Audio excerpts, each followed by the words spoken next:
Did you ever think you would make it? I feel I'm so I could taste sweet victory. Know this life meant for me. Adam, what's your point? The future looks bright. My handshake is better than anything I ever signed. Right here. You are a one of one. My son's right. I don't think I've ever said this before.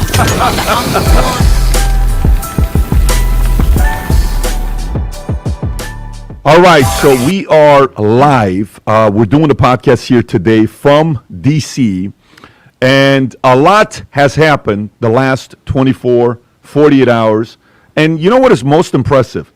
Most people, you're like, you got the job, you're president, celebrate, taking pictures, shaking hands. This guy gets in at the event with Capital One, and he's signing executive orders in front of everybody, and he's already got folks here, hostages and their families in the back from, Israel, Hamas, Gaza, and not slowing down at all on day one. So there's a lot of stories to cover with you folks. The commentary about how cold it was, and, did they do it because of other reasons? Was it because of drones? Was it because of security reasons? Was it because it was freezing? I can tell you right now, my hands are still swollen. And we're going to tell you about the weather here, how cold it was. Then with Zuck, I think Zuck may want to take a page out of Bobby Kennedy's playbook, because you can tell Kennedy's been experienced, Zuck's not, and he's been all over the place. I'm sure he's explaining to his wife and saying, babe, I was looking at her necklace. She had a nice necklace on, and I was looking to see what, was it Tiffany's? Was it something else? When Zuck is kind of glancing, we'll talk about that. All the executive orders that Trump signed. Baron Trump, we have to just say this. He is beyond loved, admired, and, gets the kind of attention that I've not seen a lot of people get when he walks into a room. Rock star status. Rock star status. Last night we went to two of the balls. You guys went to which ball did Liberty? You guys go to? You went to the Liberty one. Ball. Well, Tom didn't, but Adam didn't. Adam left you guys. Adam you guys went to ditched the Liberty us, ball yeah. and was chasing skirts. But we went to the, what was the one we went to? We went to the Starlight. Starlight. I got to show you guys a picture of who the boys took a picture with, which is great. Two boys, two brothers with another two brothers, which was kind of interesting. Trump signs an order to withdraw U.S. from the World Health Organization. All the executive orders we'll talk about. Musk's hand gesture that went viral, and everyone's talking about that. Lauren Sanchez chose to wear a shirt that got a lot of attention. Then the Paris Agreement. Tom's got a bunch of thoughts on that. Trump threatens 25% tariff on Mexico and Canada effective February 1, punting day one pledge. Aside from that, all the Biden pardons. It's interesting, when Trump went and gave the speech in the rotunda, and he was talking about how friendly he was being until afterwards when he gets to the Capital One building, Capital One Arena, and he's giving the message. And he says, did you guys know, while I'm up there being sworn in, Biden pardons his entire family? Yes. And Melania told me to give a friendly message and don't say anything about the Bidens. Yeah. But now that I found out, trust me, we're going to talk about that, right? So it seemed like he was upset. I got some thoughts on that. And then what else we got? Bunch of clips from Trump. Snoop, a clip from back in the days, what he said about performing at the event, and then him performing today. AOC, she refused to attend, says she doesn't celebrate rapists. Who says such a thing? But anyways, we'll talk. Maybe she's got a lawsuit coming up. And then aside from that, bunch of different things with TikTok, China. Something just happened with China, which is very interesting. Trump vowing to release the JFK, RFK, MLK assassination files and suspending security clearances for the 51 former CIA contractors who falsely implied Hunter Biden's laptop was Russian fake. Vivek possibly leaving DOGE to run for governor. Highlights from Rubio, Ratcliffe, and Bondi and Duffy, Senate confirmation hearing. And then aside from that, we got a bunch of other things that we're going to cover with as well. One thing that's funny is Biden's final humiliation. Most Americans cannot name a single success of what he did. Kevin O'Leary offered $20 billion cash for TikTok. And then aside from that, let me see, China population declines for third straight year. Ratings for CNN revenue dropped roughly $400 million. I love what Djokovic did. We may talk about that, and we got a few other stories. Now, real quick, last night, the experience. I say we start off with this. Vinny. Yeah. Since we haven't talked about a lot of different things. When they announced a couple days ago that they're going to do the inauguration inside, Yes. in the rotunda, Yes. I think everybody initially, your reaction is what?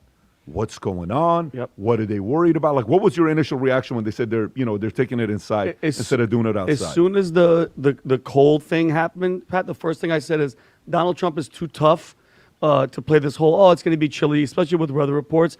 But then I started asking, like, what could make this has to be a security issue? The fact that we're still up there and still kind of confused, Tom, with all the drone stuff. And mind you, people just stopped talking about it. It was drones, all the reports. And then somebody on Connect hits me up and goes, hey, Vinny, just giving you a heads up. My family's heavily invested in all these drones, and my father has a company and blah, blah, blah, blah. And he's talking about DJI, which is a China-based drone manufacturing company that owns 72 to, I think, 75%. Rob, you could clarify that for me. That days before, Pat, just days before, they changed their policy on geofencing, which lets you, like, for instance, Pat, if you wanted to launch a drone and get near an airport, this thing shuts you down. Now this update 3 days before the election had something where it just gives you a warning. It says, hey, warning, and then the FAA deals with it, which I was like, okay, that seemed to me more of a possibility. But then obviously we were here, we felt the cold, but I think, God works in mysterious ways, and I think the weather was one thing. But I think, because I did see a convoy with Donald Trump coming somewhere, getting on Air Force One for the first time, and the entire convoy had these weird, I think it was you, Tom, that pointed out, and Rob, these black things on top of the hoods, which what I found out were like deterrents for drones. So either way, Pat, it was not going to be easy. But if you can play this clip. So we're in D.C. In the morning, we're walking out, okay? Then when we're leaving, so 11:30-ish, we're walking to the Capital One Arena. Then, I don't know what time we're leaving. 6:30, we're leaving, okay? And get the reaction of Tom on the way there and on the way back. Rob, if you want to go on Twitter, it's a clip that I posted on Twitter. You'll see both before and after. Let me know when you're on, Rob, to be able to show it. Do you have it? Is this the one right here? What am I looking at? January I can't see. 20. You guys are yes. No, what I'm saying is We I can't can't see see it. where to confirm Oh, we what see it you're all the way showing. in the top Okay, that's left. the one right there. Go ahead and play that clip. Watch this, folks. Okay, so we've been walking for about 5 minutes, and everybody's wondering how the weather is here. Hey, nice to see you. Good to see you. Vinny, how cold is it? it's all right. Vinny, I don't know how where my feet cold are. is it, Vinny? It's cold. 10 degrees on the ears. Tom.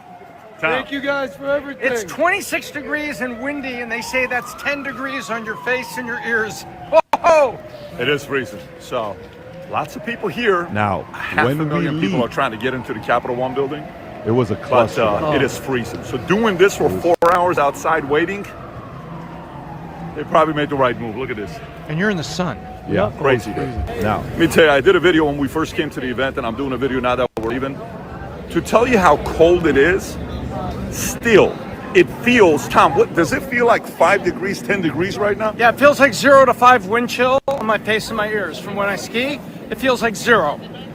let me, you can pause it right there, It's Rob. to do this. It was so cold, I couldn't take my ring off. My hands were swollen. I don't have a ring on right now because my hands are swollen. I can't put it in there. Yeah. It was incredibly cold. And I think yesterday with the drivers taking us back to the hotel, I asked the driver a question. I said, hey, just out of curiosity, do you think it was a right African-American guy, family, 4 kids, local D.C. guy, he's been here for a long time. I said, do you think it was the right move to not have the inauguration outside? He says 100%. People would have gotten hurt. That's how cold it was, Tom. Well, my first reaction was very similar to Vinny's. It was like, Kennedy had a very cold inauguration. There's been cold things before, although it was very sunny for Kennedy's, but it was still cold. And I'm thinking, is there something else going on here? And I also was looking at the pictures of the motorcade, noticing they had some new technology there, but they're always trying to do what's called harden the target with more advanced technology and intercepting drones. So I felt like, okay, well, maybe intercepting drones, that's a very real thing right now. Maybe they're trying to do that in addition to everything else. So I was thinking security, and then all of a sudden I started looking at real temperatures and tracking, almost like tracking a hurricane, tracking the cold air mass over the center U.S., on Weather Channel, WeatherBug, and I was like, wow, this is, wait a minute. This is like 0% humidity, 15-mile-an-hour winds. And this, I said, you know what? This is going to be really cold.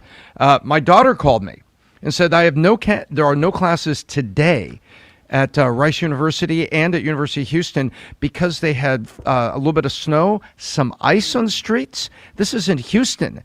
So, and then when we woke up yesterday, I said, you know what? Maybe security was a part of this. Maybe there's some drone thing, but you know what? Crowds of people out like this, there'd be some people that needed assistance. This was really cold. Yeah, Adam. Look, I love the fact that we have such different opinions on this because it allows us to have a wide range of the conversation. Like, for instance, Vinny, when we left Fort Lauderdale, sunny, 75, amazing weather. By the time we landed, we heard the news, Trump's moving everything inside. Where we're like, what do we want to do? Should we stay? Should we go? What do we want to do with that? So what I did was simply just look at the weather app. And I was like, oh, it's going to be 35 when we land. And 3 days later, it's going to be 10. And, you know, you talked about the temperature of a well that is, I think you said 18 degrees, 64.4 Fahrenheit. Okay, Yeah. chill, calm. Yes. When we landed 35 degrees, it's actually above freezing. What's freezing? 32 degrees Fahrenheit. Actually, weather's actually okay. 3 days later, I mean, it was cold Yeah. as Yeah. balls. Yeah. So my paranoia was not, oh, there's drones. Oh my God, we all know that. He got shot in the face. I think it's pretty obvious they would like to see this guy not assume office. Yeah. But everything worked out okay. But what I will say is this. You know, you made a phone call. You spoke to somebody in the know. He said 100% this has to do with weather, I want to say. He said This is a direct contact. He Yes. says 100% had to do with the weather. Cool. Why they but did this. so I agree with that. But Vinny, on the other hand, was like, nah, that's great. But what I'll tell you, the flip side is when we were walking into the arena, Vinny, on high alert, you know, we said the future looks bright, but also only the paranoid survive. Yeah. They didn't let anybody bring a bag in. They didn't let women bring a person. Well, right? there was few Jen, $100,000 worth of they purses took on the purses, side. So here's my Yeah. point. Vinny goes, oh, I don't like this. There's hundreds of purses. Yeah. Rob has a Jen video. didn't bring her Yves Saint Laurent purse in there. Yeah. So on that respect, I go, no. His paranoia is perfect for this. Is this a video, Rob? Yeah. Because think about this, and just to give you Play guys the a heads up, to get to this area, guys, the fencing, the security, up to this point, anything could happen. So then when you get to the front, 0 bags. So they just have a designated, meaning those bags aren't checked. If God forbid somebody wanted to put a device or a bomb inside of this, it would have been all hell at this. So that's my only security hiccup. Rob, you could play that video. It's like a 10-second. So we're over here. This is the checkpoint to get it. inside. And they're not letting any bags come in. And look at that. They just pile everybody's Look at bags. that shit. Yeah. Tom's yelling at me. And by the way, tell the you. types of bags are, I mean, Jennifer had to get rid of her Yves Saint Laurent. LSV. Yeah, the bag that I just got her. And they're like, look, they're not letting anybody in with bags. They're so worried about it. So security was tight. Part of it I like. The other part that I don't like is the fact that it was on the outside. Some people are not from D.C. A lot of people came here from Virginia, other places. Like, look, I don't know what's going on. I'm just here trying to protect. But it was a little bit messy. I'm glad they did it indoors. Anyways, let me get to the next story here. All right. So, Rob, then the inauguration happens, okay? And he's up there giving a speech. And by the way, for some of you guys that are watching this right now, 2 things I want to tell you.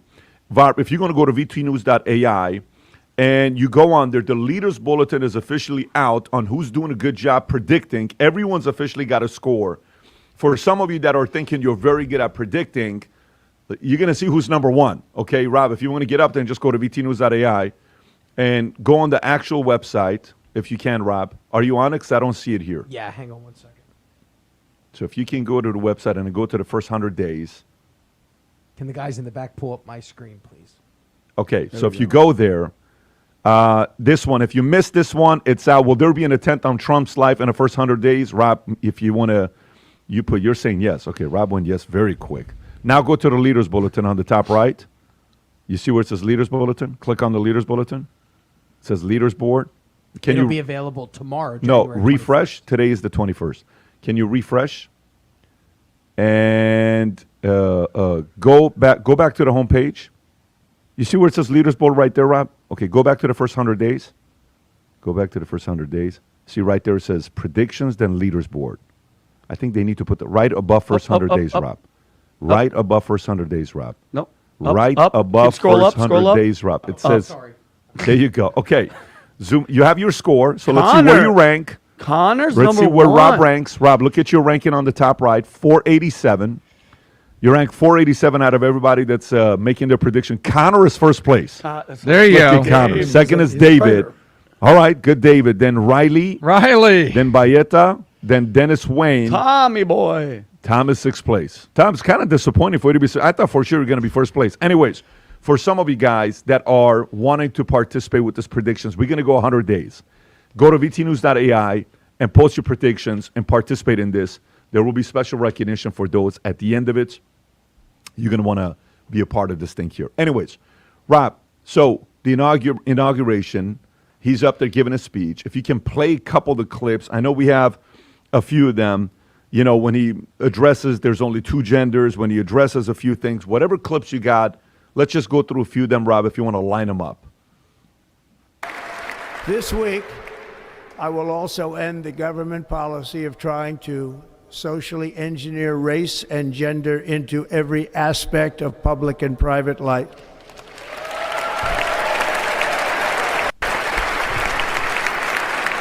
Kamala, not standing up, not We will clapping. forge a society that is colorblind and merit-based.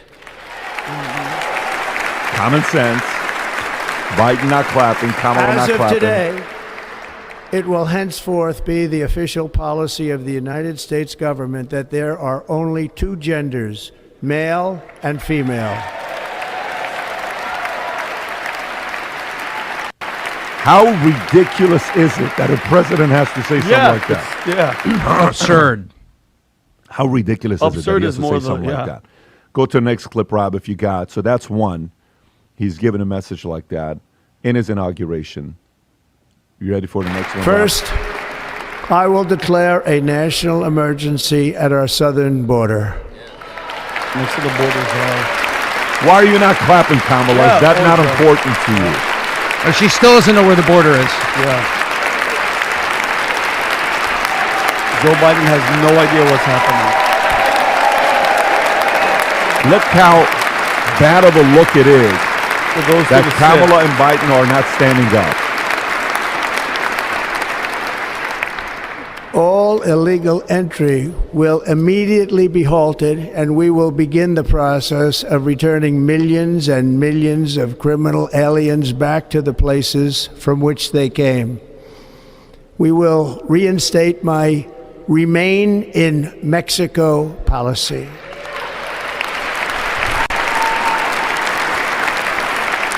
I will end the practice of catch and release. And I will send troops to the southern border to repel the disastrous invasion of our country. There you go. Rob, so all of this is happening. Let me just read to you guys, folks, all the executive orders, okay, all of them. And then you tell me which one of these was the one you liked the most. So day one, think about it. He just started his job, okay? Literally. Just- most people who get in, First day. they want to kind of be like, well, let me get an accomplishment first week, first month, first 90 days, first year. Day one, boom, okay? One after another. Here's some of the executive orders he had on day one. Pardon in the January 6th U.S. Capitol attack. Trump pardoned approximately 1,500 people charged or convicted with the January 6th attack. Ordered an end to federal cases against political opponents of the Biden administration focused on helping Trump supporters. Next one.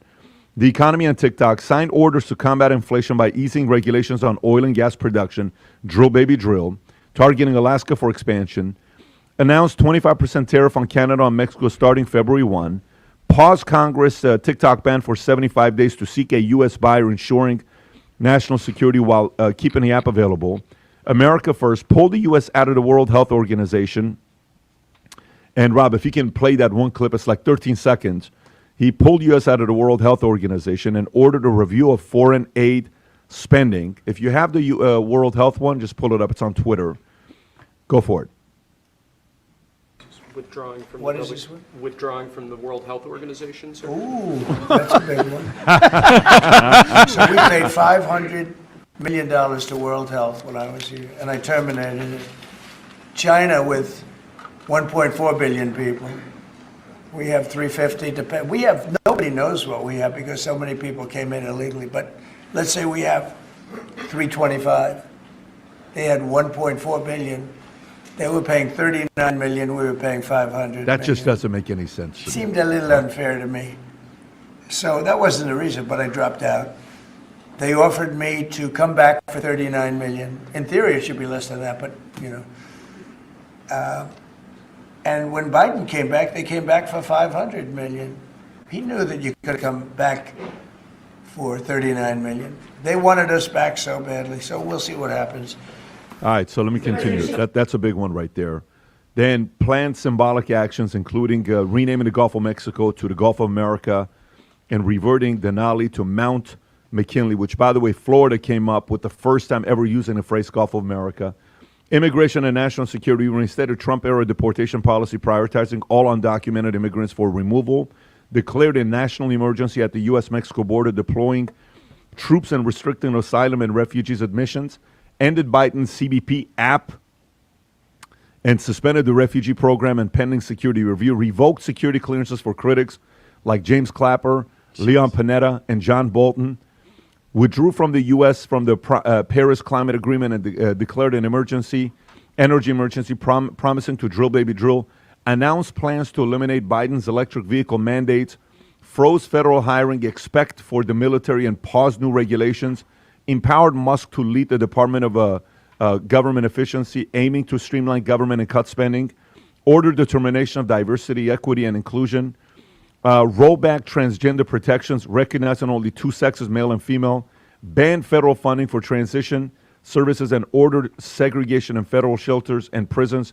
by biological sexes, which is, again, everything here is common sense, common sense, common sense. Tom, which one of these was the most important one in your opinion? In my opinion, everything you take a look at, because you look at inflation, look at everything, and I'm gonna give you a little BizDoc dive here, was drill, baby, drill. And let me tell you why. Drill, baby, drill increases the supply of oil and gas in the United States, which is going to reduce the price of that oil and gas in the United States to U.S. citizens. And if oil and fuel costs less, then it costs less for those trucks running around with American products delivering to each other. So we're going to get some savings on delivery costs. We're going to get savings on I expect this summer plane tickets will cost less for families going on vacation or businesses that are sending their people around for meetings and conferences and things. I think drill, baby, drill was big. It also backs us out of these false reliances that the Biden administration had made. Well, we won't drill here, and I'll suspend this, and then we won't do this. Biden, there was a very interesting thing that happened with Speaker Johnson, who just before the inauguration, he released, and Pat, I think you know what I'm talking about here, where he was talking to Johnson, and Johnson said, it took me 9 weeks to get a meeting with Biden. And when I finally get into a meeting with Biden, Kamala, Chuck Schumer, and Hakeem Jeffries are in there with me. I said, wait a minute, I had asked, it took me 9 weeks to get a one-on-one meeting. And then Biden said, hey, this is a one-on-one meeting. Don't need you guys. And so he sort of dismissed him. And he said, Mr. President, you signed this thing that said we wouldn't, export natural gas to Europe. And Europe's had pipelines. Gee, have you noticed a couple pipelines that were interfered with? Apparently Maybe a couple bombings, Yeah. And so we want to export gas to help inflation and the cost of the people of Europe. And it's winter in Europe. They are we talk about heating oil in the Northeast United States for winter. Europe needs natural gas during the winter. Otherwise, their citizens don't have it. And it's very expensive. Well, guess what? Biden didn't even remember that. And so when you go back to drill, baby, drill, and making us an energy exporter, not only is that anti-inflation and helps the American consumer, it helps so many areas of the economy. Coupled to that, backing up of Paris, the Paris Accord, just remember the word 2 degrees. We're gonna put a target on fossil fuel because we think, we're not even sure, we think it will keep global warming the way they want to measure it, which is in dispute itself. within this 2-degree range. And so I thought drill, baby, drill and the Paris Agreement were very, very big together because of what it means for the U.S. economy, what it means for the U.S. Consumer and U.S. businesses. And also, remember Kofi Annan used to talk about global warming is nothing, he says, is an opportunity. I don't have the exact quote, but Kofi Annan used to see global warming as an opportunity to redistribute wealth. Oh, you pay carbon credits to me. You made too much pollution. You and your country, Vinny, give me carbon credits. How did that reduce any emissions? Nothing. Exactly. Yep. So it was like this. It was like an economic joke. What's so I thought interesting- those were my big ones. I love that. What's interesting with this, before Vinny, I come to you, is the following. Rob, if you can pull up this chart that Brandon sent to us this morning. Most people say, well, all Trump cares about is the oil companies are going to make money. That's what Trump cares about. Watch this, folks. When you think about oil profits, Rob, I don't know if you have it up or not. I can't see it. Okay. So as long as you guys can see it, because I can't see it. There it is, Pat. Where is it at? Okay, I can't see it over there, but let me just pull it up. This is the tweet that Brandon had, Okay. and then here's Statista. So let me just pull it up. So look what it shows there on oil gas industry revenue in the U.S. from 2010 to 2023, and match it to presidents, okay? Match it to presidents. So look at that. Under Obama, oil companies were killing it. They were phenomenal. They're doing so great. Why? Gas prices was higher. Trump comes in, oil revenue drops. You think they like Trump? You think they're sitting there saying, oh, we're going to make more money than ever before? No, they actually made a ton of money under Obama and Biden. So look at this. Next time somebody brags to you about how much money they're making, look at under Biden, how much money oil companies made. Look at 21. Look at 22. Look at 23. You see those revenues? Wow. Guess what? It's because the savings goes down to the day-to-day person that instead of spending $4 a gallon, $5 a gallon, if we go drill, baby, drill, you know what's going to happen in gas prices, Tom? It's going to be a different story. So how do you process this data when you see this? The average person hears he's all about the rich people, rich getting richer, but this doesn't say that. So if you look at the chart, one of the things I was looking at is you make a good point about it, but if you zoom in a little bit, his last 2 years is when Obama took a big swing at fossil fuel. Look at 15 and 16. Those belong to Obama because November of 16 was the election.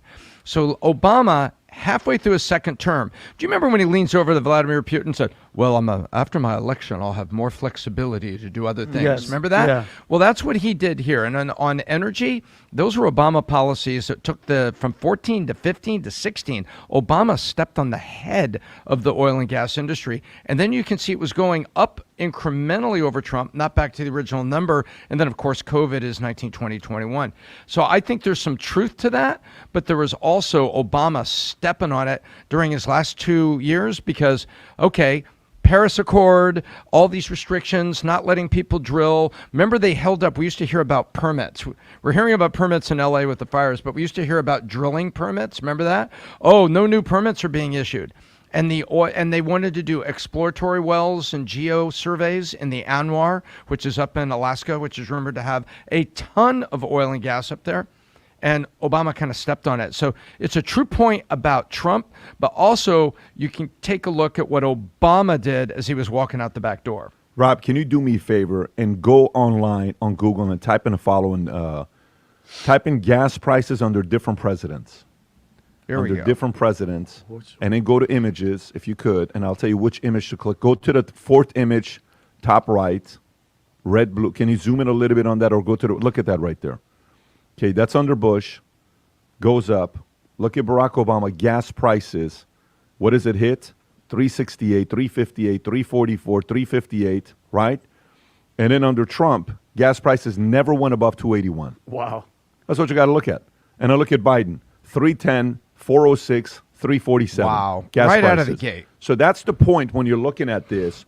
You know, if it replicates what happened in his previous 4 years, gas prices are going down, and the average day-to-day family is going to feel it. Vinny, thoughts on the different executive orders? I think as me and Tom had a conversation about it, I think one of the top two for me, one of them was the WHO, Tom, removing, because it removed World Health Organization. removing us from the WHO because these are unelected global organizations, Tom, that have policies on us for locking us down, like Tedros. He's the main guy with them. Like, I don't think you guys understand, because if you hear these little hints of all these flus and all this, was it Peter Hotez warning us of everything coming down to the pipeline? This removes the power from these people to do a global lock everything down, and which we already know what they did with COVID. And the other one was the January 6th, the 1,500 people. And this isn't, mind you, these aren't people that were burning stuff or doing whatever. These are 1,500, and he mentioned this in his speech, a 78-year-old grandmother who was just standing there taking pictures of the Capitol. She gets to go home now to her family. I think that's one of the best things that we're going to get into all the pardons back, because people were like, how dare you? And guess what? He pardoned Michael Byrd. The guy, the only death was Michael Byrd shooting Ashley Babbitt and, in my opinion, murdering her. That was the only death. So like, imagine all the families of these 1,500 people who were standing around that were getting rubber bullets shot at them. And the fact that he's doing that, I saw videos last night of people at the jails celebrating, and these people crying because they got to get out of jail. So that was my favorite one. Adam, how about yourself? I got a totally different take than you guys. I respect your guys' answers. I don't think it's even close. I think you're both totally off. I think you guys, those are the things that you mentioned. I think those are number 5, 6, 7, 8. It Why comes don't down you just to get one to thing. the one you picked? Tom, let me speak. They had a rough night last night, guys. Adam at the Liberty Ball, but anyways, go ahead. Go explain. What was your favorite? Explain. What was your favorite? That I actually hung out with a woman last night. Oh, rather than well, three okay. dudes hanging out in a circle. All right, so here's the point. Okay, so we're Here's not the gonna. point. We're just gonna deflect. Turned over a new leaf. And I want to know what the audience thinks when you walk in with You your notice crew. that I'm not interrupting the old man. No, when he speaks or started the crazy it. guy No, when he speaks. I'm crazy guy. I'm just gonna give. I just want to know what the public thinks. Since Pat brought it up. Hold on. When you walk into a place with your team, with your crew, and you're talking me into going, which I wasn't gonna go, and we all walk in together, and then you vanish. What does that say about you, guys? Okay, It I'm says just saying. I had to take a leak. Okay, but it was girls. We walk in. You were talking and to Adam girls. just vanishes. You were talking to I girls. went to the bathroom. Okay, go ahead. Okay, Go ahead. guys, you're lucky I have thick skin over here. 2-hour leak. You should see a Here's- doctor. Go ahead. Tom, the comedy act is off the chains these days. The point is this. What is the biggest thing? What is the biggest difference? What a difference 4 years makes. You said common sense prevails. I said at the beginning of this election, the least craziest person is going to win this election. So you know how they say that politics is downstream from culture? Guys, the last 4 years, think about it, they didn't know what a woman was. They couldn't define a woman. Trump gets on stage and says, guys, breaking news, there's only 2 genders. Sorry if I offended anybody. There's only 2 genders. 4 years ago, I didn't know what DEI was. I didn't know what MEI was. I didn't know what ESG was. I knew what a woman was. Matt Walsh, Daily Wire, who we saw and hung out with, came out with a movie, What is a Woman? People couldn't answer the question.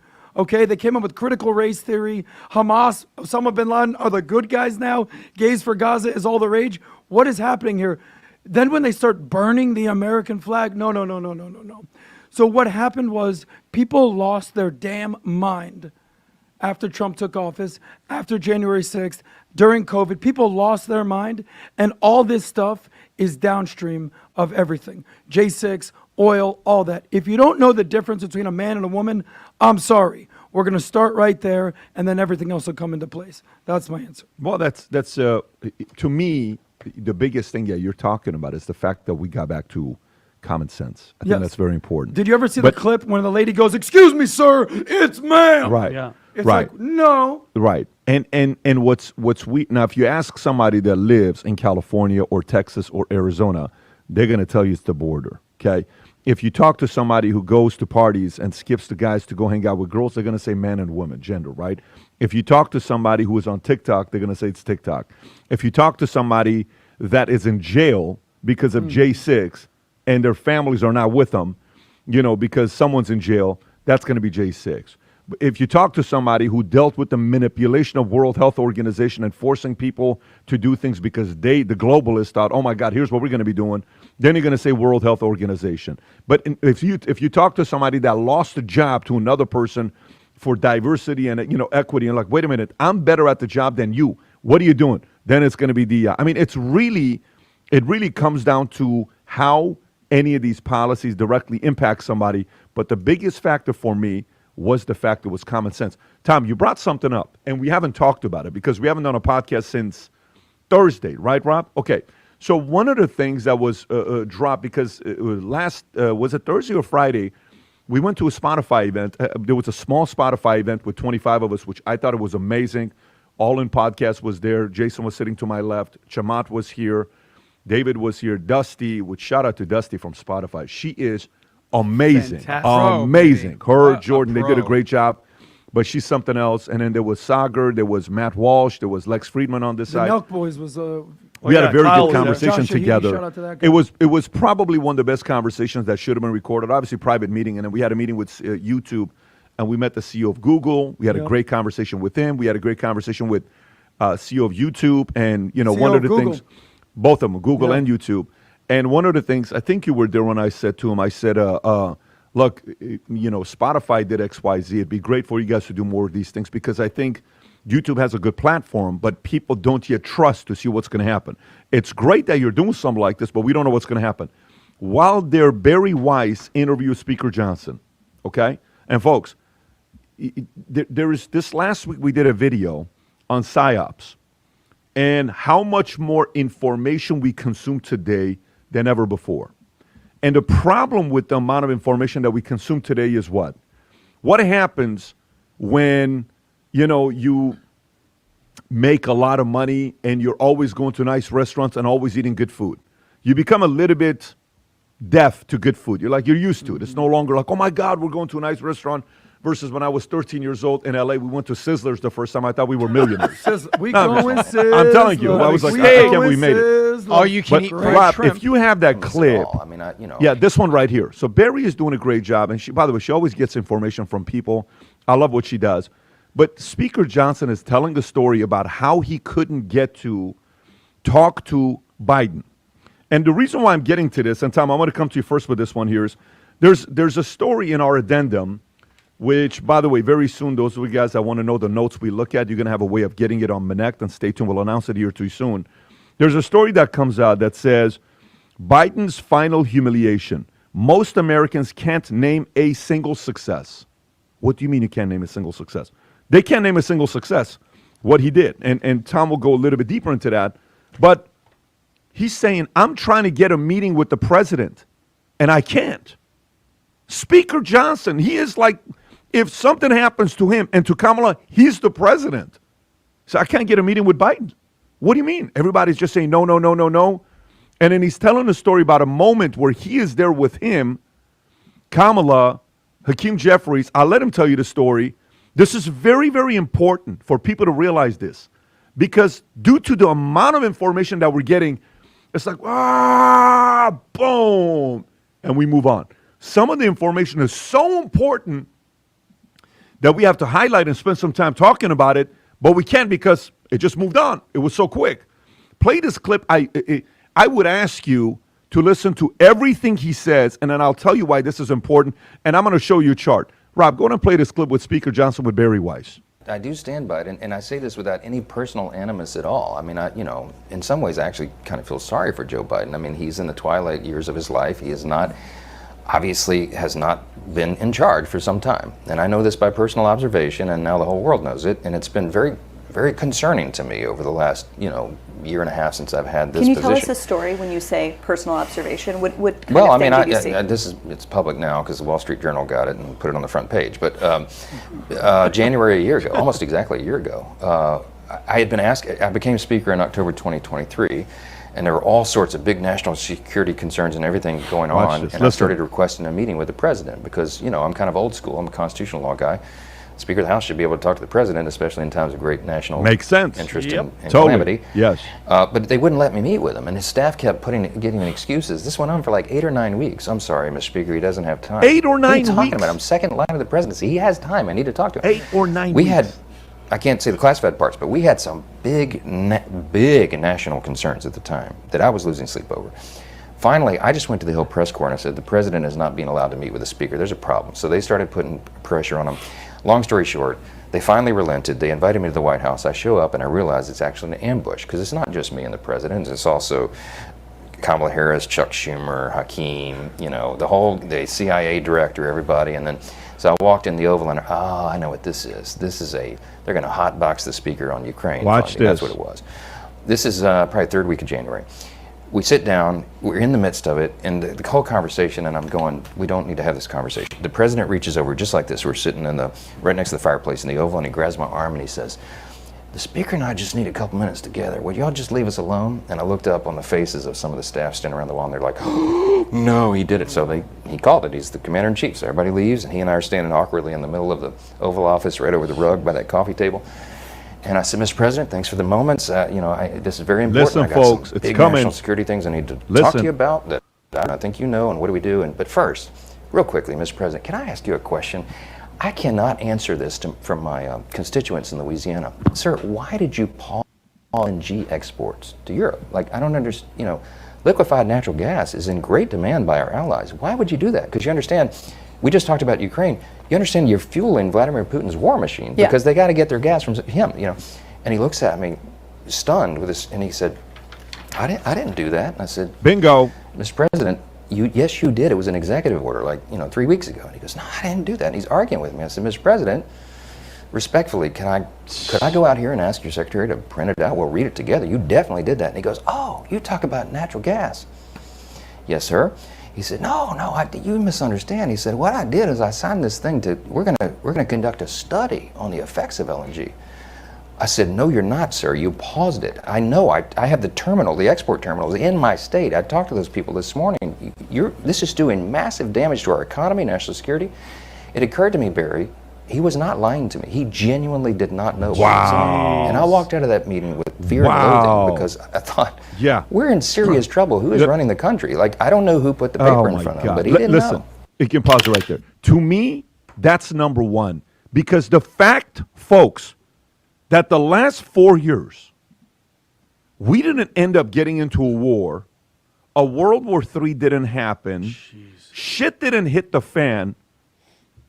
Whatever you do today, take a moment and pray to God and say thank you. Yes. The fact that didn't happen.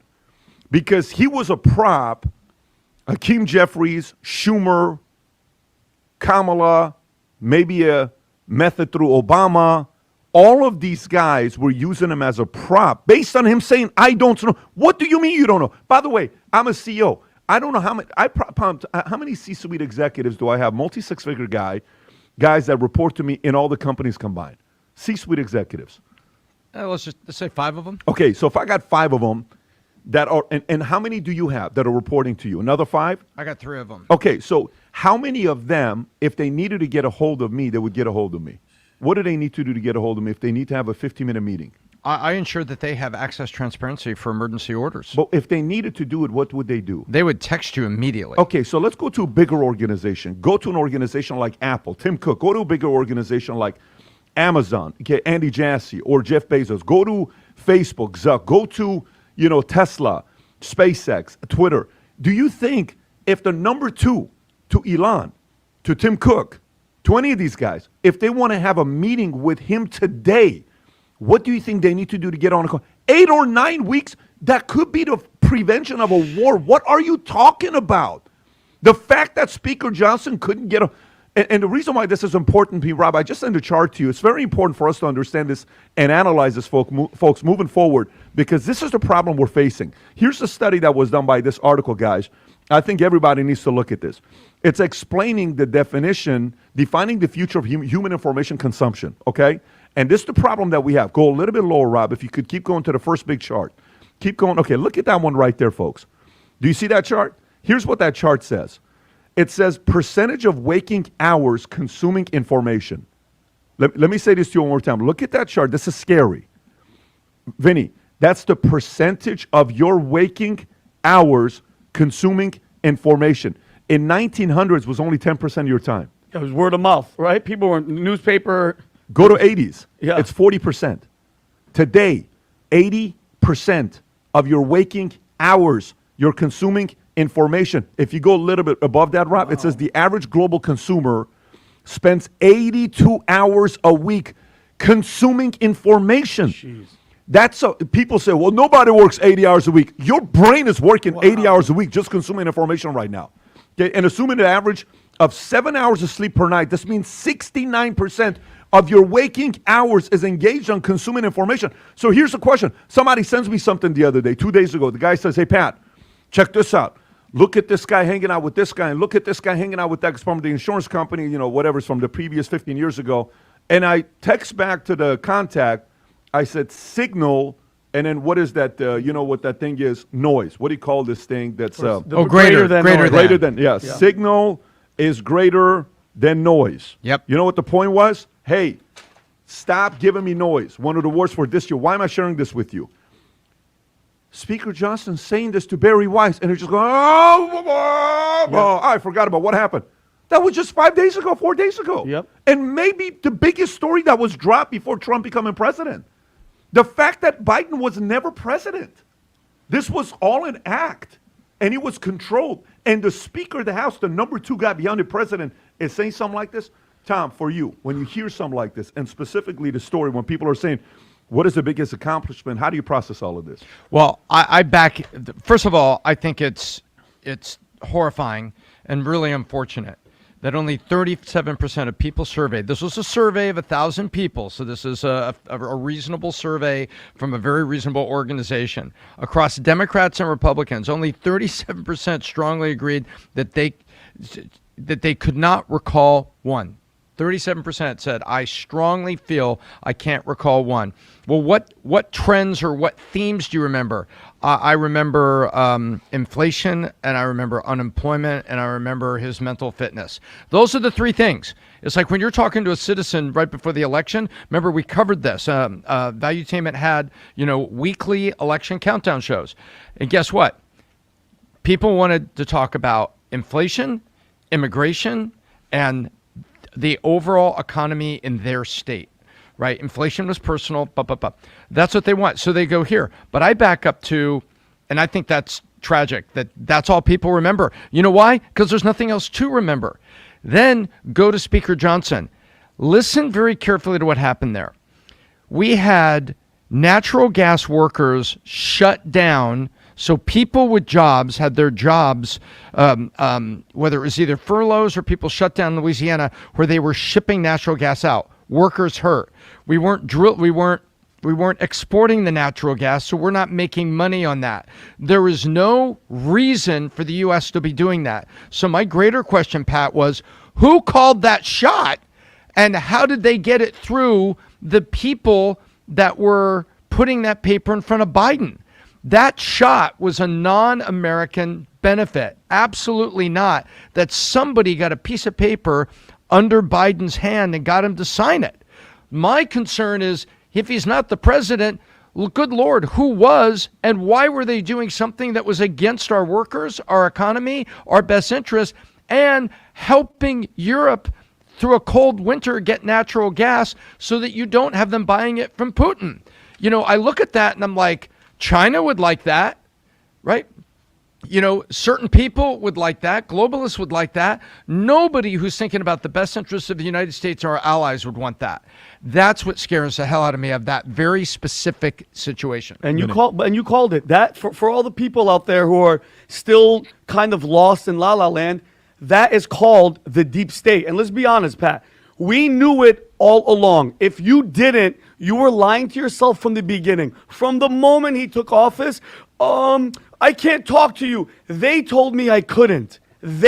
Now you know. I remember that. Thank you, Tom. And it's not like, are you guys, and that's the problem with the people that are just duped into this identity politics. Well, it's my side, this blind loyalty to Democrat and Republican. Okay, it's BS because it's you guys see it and now you know it, and who knows what else they've done, Tom. Every single decision now after hearing that is tainted. I've never trusted him. You understand exactly what's going on with this guy, and it's all those people. It's all the puppets. He named who? Did you notice who he named? Who did he name, Pat? Chuck Schumer. Who else? Hakeem Jeffries. Okay, the CIA director. That's all of these people, guys, that have been making decisions, and the president of the United States, who's gone, and thank God he is, it couldn't have come sooner, was nothing. He made 0 decisions, and it's all those people. Every single one of those people that he mentioned are the problem with what's happening with this country, and I'm so happy that it's over. It's done. Adam. So the question is, what were Biden's greatest accomplishments? What No, should the be known question. by? No, the question Yeah. is when you're seeing what's going on. Mhm. Speaker Johnson and information kind of goes like this. When we're being hit up by so much information, how do you differentiate between BS and something actually matters? America was being ran by somebody that wasn't actually leading the country. His people were. Right. Well, I think it's pretty clear at this point that we were all lied to for 4 years about his cognitive decline, what was going on with his health. We saw that absolute gaffe machine happen when he debated Trump before Kamala replaced him. But I think a few things here. Number one, what we're going to see is more accountability, more transparency, and more actual answers. One of my favorite moments with you is when you were sitting with Trump, Pat, and you said to Trump, one of my favorite moments of yours, of your administration, was when you were in the room with Chuck Schumer, and Nancy, and you said, it was vlog style, I believe you called it, and you're like, all right, no. You know, if you don't want to shut down the government, I'll own it, Chuck. I'll own it. And he goes, okay. And boom, we saw what happened. That's complete transparency. We had the exact opposite of transparency with the Biden administration. Now, you know, Trump's coming out there basically saying there's going to be the golden age of America. I think a lot of that will have to do with saving money versus spending money. When I think of the Biden administration, when I think of what they've done, and I think of their accomplishments, and I'm going to list some of the accomplishments, you know, if you're a Biden fan or someone that like voted for Kamala this time around, you might be like, well, what about the American Rescue Plan in 2021? What about that? Well, you know, they printed $2 trillion, right? Inflation went up. All right, well, what about the Infrastructure and Jobs Act? Another $1 trillion. What about the Chips and Science Act? More money. What about the Inflation Reduction Act, which actually had nothing to do with inflation, was actually climate change? So it's like, what happened there? All that had to do to me was spend more money, quantitative easing, quantitative tightening, everything we talked about that. So what happened with that? The byproduct was this. I think you can agree with this. The rich got richer. Elon's richer, Bezos is richer, Zuck's richer, we're richer, but the have-nots are all poor. If you have assets, if you own a home, if you own stocks, if you own crypto, you're richer than you were likely 4 years ago. But for the average man, for the average woman, the average person trying to start a family, the average Gen Z, the average millennial, they're like, yo, what about me, Biden? And nothing worked out in their favor. So in that regard, I think a lot of people are going to say, you did nothing for me, Biden. Yeah, I mean, in other words, Biden greatest accomplishment was he helped the rich get richer, the poor get poor. I agree. That's his greatest accomplishment. I agree. Yesterday we're driving. It's so interesting. We're in the car. We're driving with the driver here. And I got Tico and Dylan, which, by the way, let me share with you what a special moment these boys had yesterday. Rob, I'm going to send you a couple pictures. I haven't even posted these, so you guys are seeing this before anybody else does. There was a couple moments. It was so funny. I'm walking around with these guys at the ball, and I'm asking the guys, I'm like, hey, can you guys please talk to my boys and let them know, you know, my oldest son, Patrick, he flirts with girls a little bit too much. And Patrick's like, he's the last guy. He's like, I'm like, what can you tell me for him? Just give him some feedback. How do I get my oldest son to stop talking to girls as much as he does? We're over here, and Tico's looking at me like, why are you saying this today? And anyways, we're having a good time. But Rob, I sent the pictures to if you can pull them up, and we'll go through them. But we're driving home, okay? And so Dylan starts asking me questions about politics. And Tico's saying, well, what about this? And what about that? And what? Well, those guys are Democrats, right? And those guys are Republicans, right? But Daddy, John F. Kennedy, who was a great president, he was a Democrat. So, you know, wasn't he a great president? I said, yeah, he was. Rob, do you have the pictures or no? Yeah, it's going to take a second, but it is going. You want me to do an airdrop instead? No, I got him. Okay. So he was a great president, right? I said, yeah. So what happened to John F. Kennedy if he was a great president? I said, here's a part that you don't understand, okay? I said, the part you don't understand is the following. I broke it down on 4 different things. I said, first you have a Republican and conservative, a Republican and Democrat. Okay, great. Then you have the left and the right. Then you have the globalist and you have the nationalist. Tico says, oh, like white nationalists? I said, no, not white nationalists, nationalists. And I'll explain to you what that is. And then you have the establishment and anti-establishment. Okay, great. So Kennedys were hated by the establishment. And some say Lyndon Johnson, who was all Texas establishment Democrat, was behind John F. Kennedy dying because Johnson wanted to be a president. The way he did it is what? Boom. Get him out. Eliminate Kennedys. Go, he yep. couldn't stand the Irish, Catholic, all that stuff. Okay. Anti-war. So these guys are anti-war, okay, Kennedys. These guys lower taxes. These guys wanted this place to be safe, okay? And the establishment was like, hell no, war, all this military industrial. So I said, Kennedy today would have been an anti-establishment, nationalist Republican today. Kennedy's today, my opinion. Then nationalists are, I said, you remember when you met that man from Paraguay, the president of Paraguay? Yeah, what about, good-looking man? Yeah, what about him? He's a nationalist.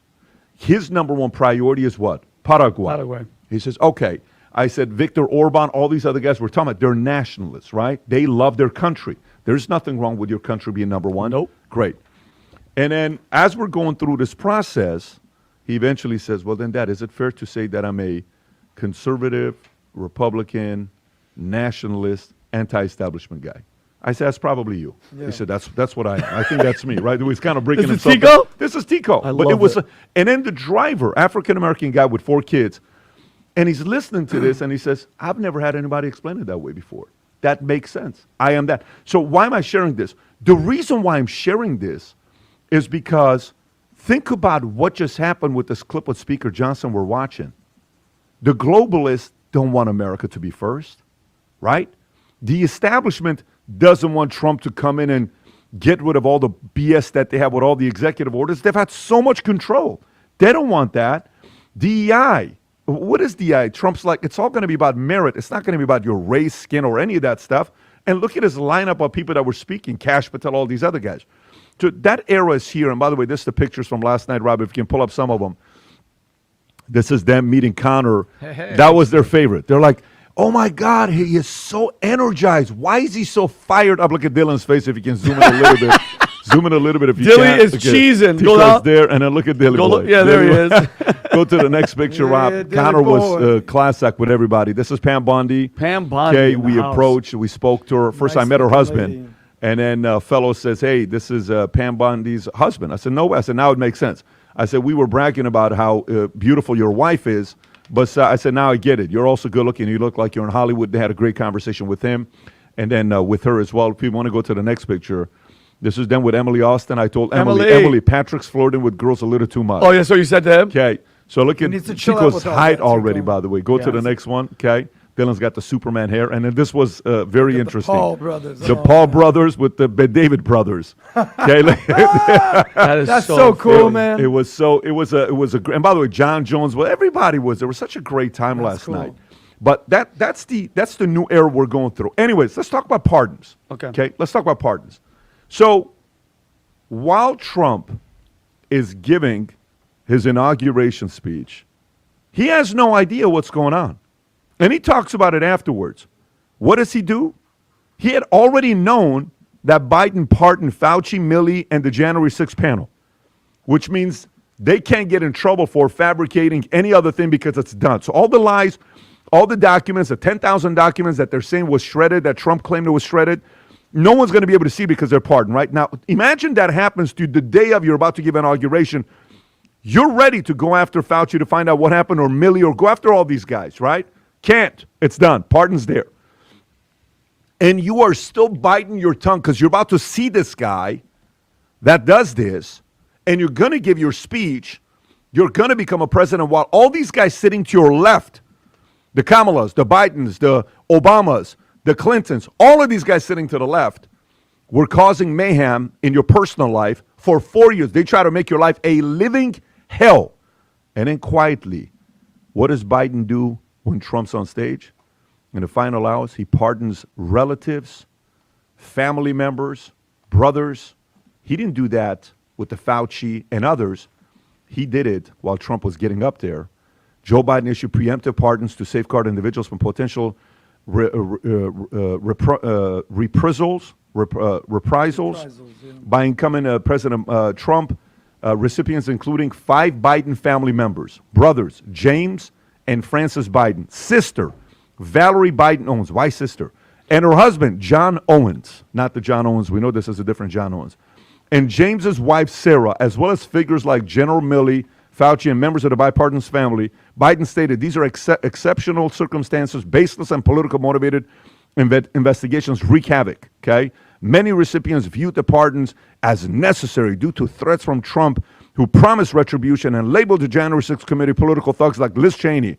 Adam Kinzinger and other committee members issued a statement saying, we have been pardoned today, not for breaking the law, but for upholding it. Police officer Michael Fanone, involved in the Capitol riot defense, called the pardons insane, but understood their necessity given Trump's promise of vengeance. When you hear these things, Adam, how do you process it that the pardons happened while the president's up there, specifically the family? Well, look, I mean, we all like sports here. We like playing in a game. The last 2 minutes of the game is usually the most important game. The last 2 minutes in an NFL game might take a half hour. The last 2 minutes of an NBA game might take 20 minutes. And in the last 2 minutes of the Biden administration, before the shot clock, 3, 2, 1, at the buzzer, pardon everybody. And he didn't even give time for Trump to even process it, to say this in his inaugural speech. So then Trump, at all the, how many, by the way, do you think Trump even took a break yesterday? He was going from event to event to event to event to event. He got onto the Liberty Ball stage and he goes, look, they told me not to say it at the inauguration speech. I didn't do it. But now he's like, F it. This Biden administration is the most ridiculous thing I've ever seen, the worst administration I've ever seen. The fact that he just went ham on Biden. So, of course, if you're doing shady things, at the end, at the shot clock, the buzzer, you're going to basically ask for pardons. And then I made a great tweet yesterday. I said, oh, yeah, he pardoned his entire family, but he forgot to pardon himself. Right, Tom? He did. My reaction to all that was I was not surprised. And here's why I wasn't surprised. They worked tooth and nail to prevent the investigation. Because there was an investigation that was going on. I mean, never mind Hunter's laptop. They had got into the financial records. And there were how many of those? Vinny, you remember that? Adam, you remember it too. Remember how many accounts and sub-accounts there were where money was going to Biden family members? And they had tracked it. Mm-hmm. They had tracked it. They had the digital fingerprint of why were these amounts of money getting split up, and they were going to all of these Biden family accounts. The answer is Hunter was on the energy board of that energy company. Burisma, I believe is what you're talking about. Burisma, and got some sort of payments. And for some reason, those payments were getting split up and waterfall over the whole family. And so at the buzzer, what did he had to do? He had to cover the whole tribe. Now, there's something interesting. I read a day ago where this was, the Biden pardons. All of us here, we had kind of a text thread among us. We were saying, like, what is a pardon? Well, I went in and looked, and Gerald Ford's reasoning for pardoning Richard Nixon is he felt that his resignation and the public comments made of the resignation was an admission of guilt. A pardon used to be something that comes to you after the world is convinced and you've gone through this thing called due process. And you're guilty and you're actually serving some time, or you're indicted and you're on the edge of the cliff. The court case is almost done, but they agonize on whether they should. Remember, Gerald Ford was a longstanding member of the House of Representatives. He was actually on the Warren Commission for the Kennedy assassination, which is a whole nother story. But Gerald Ford said, I don't know if we should pardon Richard Nixon. And he was talked into it because they said, well, his resignation and the comments he made and the additional comments he's made publicly, it's an admission of guilt. And since it's an admission of guilt, I can pardon Richard Nixon. That's what a pardon does. That's what it's done historically. What Biden did was gave all of his family members Teflon vests. Nothing's going to stick. Hey, you can investigate. You can do it. Not one of these people had been indicted. Not one of these people had been pulled in front of a special committee. Not one of these people had been pulled in front of a grand jury. He just goes, all right, this is what we're going to do here. Everybody gets a pardon. A pardon for what? He just wrapped all of his family in a Teflon suit. It's an admission of guilt, Tom, is exactly what it is. But you know what, guys? I blame Donald Trump. I blame Donald Trump. He showed his hand way too early, said everything that he was going to do, and this is what they did, Tom. This is Trump jumping ahead and saying, I'm going to do this, I'm going to do this, I'm going to do that. He should have stayed quiet. Everybody says that we're these blind loyalists. No. That's a problem that I had, Tom. He said everything that he was going to do. So all those people around him, the Chuck Schumers, the Nancy Pelosi's, the Obamas, Hunter, everybody said, Dad or Mr. Biden, please help us. He's going to do this, okay? And especially after hearing what Speaker Johnson said in that interview with Barry Weiss, they were all, he's not making any decisions, which I think it's all BS. But let's think about it. Schiff doesn't have a pardon. Alejandro Mayorkas doesn't have a pardon. I think now he should be going after those people that made the decisions, because one of the worst ones, and Pat, you guys saw this, I tweeted it yesterday, was Dr. Mr. Fauci, whatever you want to call him. I think that's one of the most spit in the face. I made the comparison to him to that guy, Tom, you actually told me his name, who was that Hitler's Nazi scientist, Joseph Mengele. Yep. He experimented on children with all that stuff. Fauci experimented with HIV-positive orphans with experimental drugs causing side effects. He did all these experiments on kids, vaccinating all these freaking children. Everything that he did, everything that Fauci did to give him, and mind you, he was under Trump. He was under what, 7, I believe, Rob, administrations or presidencies. That is one of those, in my opinion, those deep state actors that main goal was to destroy this country. And if you've read The Real Dr. Fauci, which you told me to read, I still can't believe that book is true. Still to this day. I think that's one of the biggest spits in the face. And that's why when I hear people say, oh, you think it's cool that he pardoned January 6 people that yelled and hit a cop? I don't give a shit. Sorry for my language. I want all of them out of jail. If Dr. Fauci, to me, who has crimes against humanity, okay, is going to walk free for the rest of his life and get Secret Service protection that I'm paying for, to hell with that. I wanted everybody from January 6th out. That's the biggest problem that I have, is that guy. Yeah, I mean, look, Tom, here's a question for you. This is your opinion again when you're all comparing my these guys with opinion. Fauci. But, All my opinion. Tom, let me ask you, aside from Nixon, Ford, who else in the history of presidents has been pardoned for not committing a crime? Matter of fact, Rob, if you can go online and type in, because this is what I did, and I texted all of you guys, what's the definition of a pardon? And just go to the top and let's read it together to the audience. Gang, if you don't mind, do it on your own phone if you can't see it. Okay. Definition of a pardon. Okay. If you go up there, I think I put something else. Well, the action of forgiving or being forgiven for any errors or offense. He obtained pardon for his sins. Okay. So if you type in who do presidents pardon? Just type in who do presidents pardon. Perfect. That's the explanation. Zoom in a little bit. Pardons extend to all federal criminal offenses, except in cases of impeachment, and entail various forms of clemency, including commuting or postponing a sentence, remitting a fine or restitution, delaying the imposition of punishment, and proving amnesty of an entire group or class of individuals. So what's the key word? Federal criminal offenses. Okay. So what, is Fauci a criminal? Is Mayorkas, is Milley a criminal? Are Biden's siblings all criminals?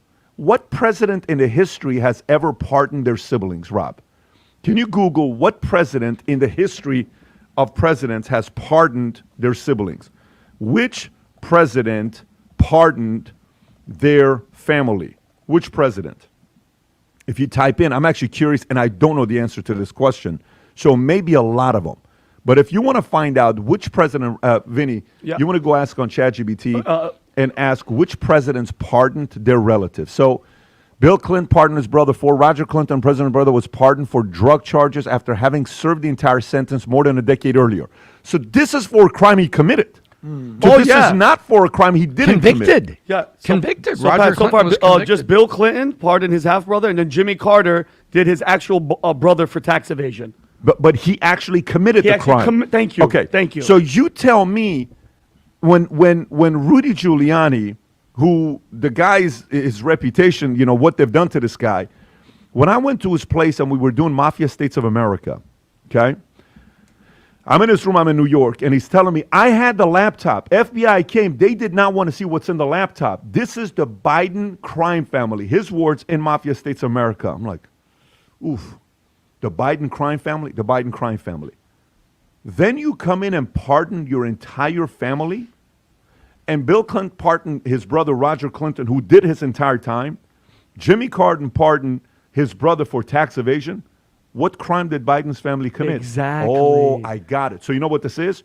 You guys ever seen the movie Minority Report? Of course. What's the movie Minority Report about? Stopping the crime before it happens, called pre-crime, because you got psychics that know that you're going to do the said crime. So being able to use predictive technology to say you're about to commit a crime in the next 6 months, let's arrest you now, right? Yeah. You know what Biden uses? A level above Minority Report. Yeah. Biden uses a technology called, these are people that have committed crimes that they're about to get arrested in the future, but I'm pardoning them before they get arrested. Exactly It's that. a Minority Report on steroids. Yep. So this is again, so when anybody else, by the way, Democrats who are sitting there saying, how the hell do I create content the next 4 years? Meaning, what do I say? When they say, well, look at President Trump, Biden, you can't say shit. Yep. The guy pardoned his kids. The guy pardoned Fauci. The guy pardoned anybody that got a pardon that didn't have any kind of criminal offenses indirectly is a criminal according to Biden's method of doing this. By the way, Trump said something very interesting in his speech. Very interesting in his speech. And by the way, this guy is a maniac. Trump is a maniac. Let me tell you guys. They're telling stories just yesterday. He's been up since 4 o'clock in the morning. He's signing things. He's going to the church in the morning, the services. Then he goes to the inauguration. His wife is walking around with the shoes, giving speeches after speeches after speeches. The Starlight Ball. You know when they got off the stage when they're dancing?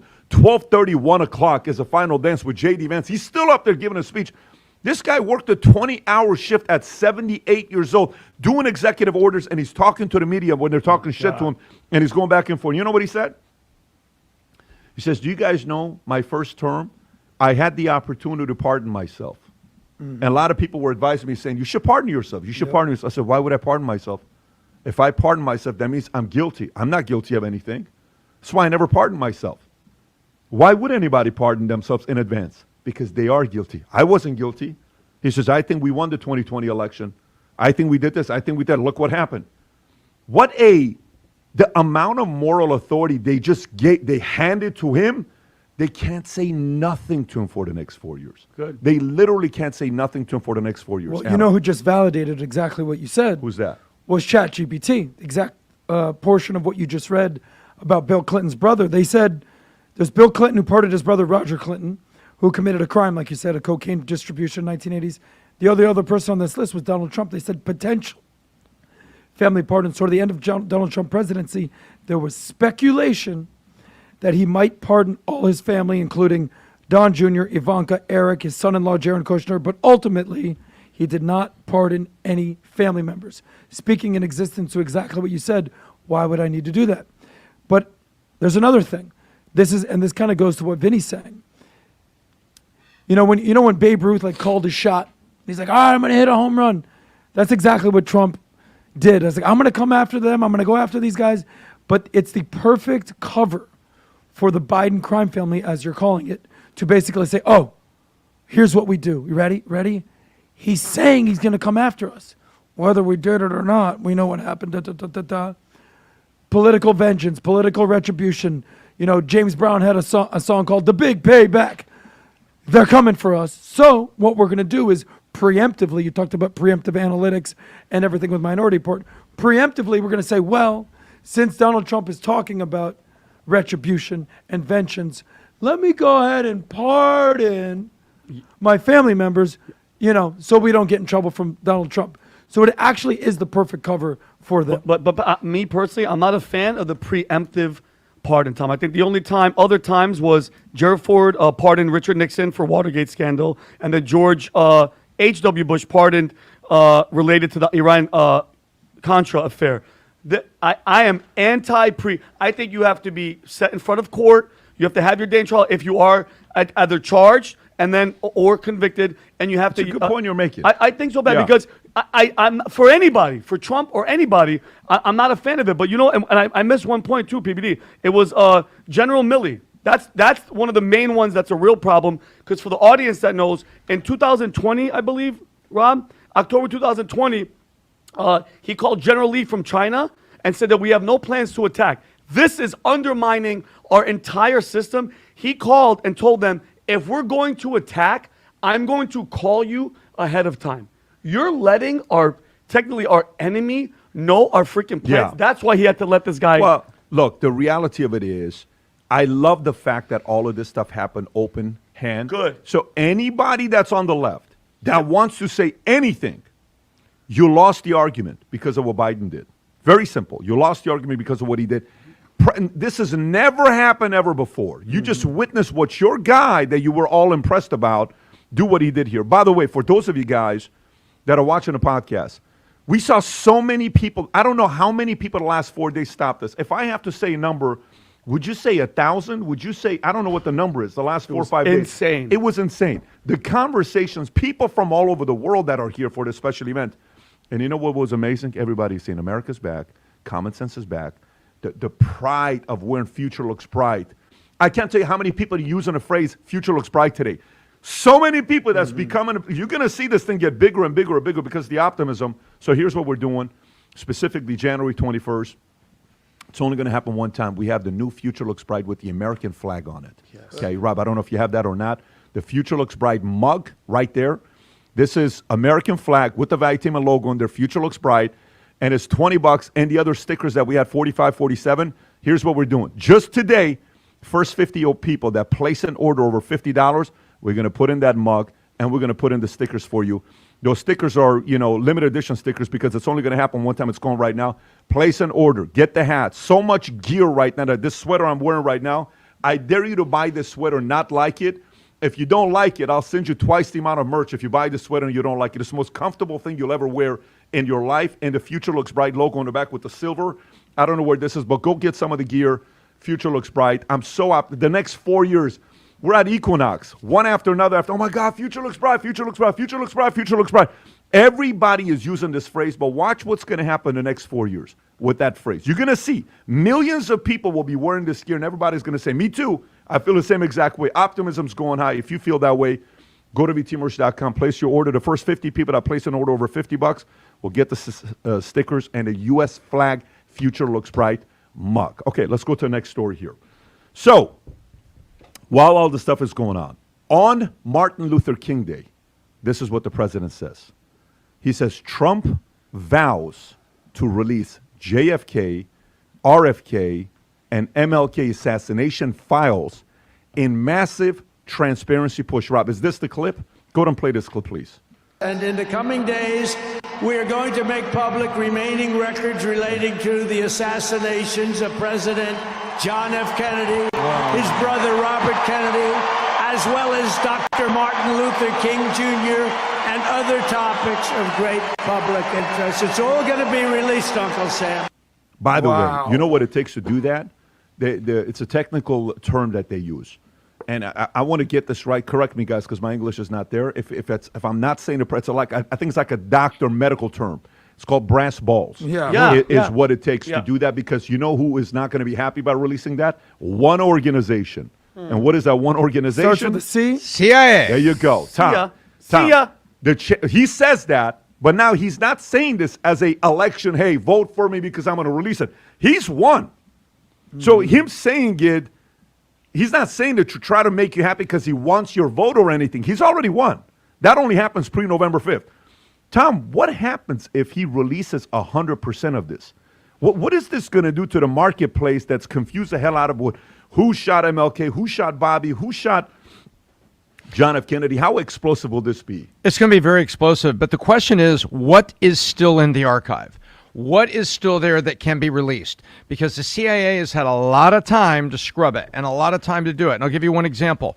There is an incontrovertible fact that everyone agrees on, that a piece of Kennedy's skull that was forensically examined for bullet pathing. In other words, which direction did a bullet come from? It's like when a plane crashes. They take all the pieces and they put it back together. It's gruesome, it's terrible, but that's kind of what you have to do in an autopsy, especially an assassination investigation, looking at the body. What is the body telling you about what happened?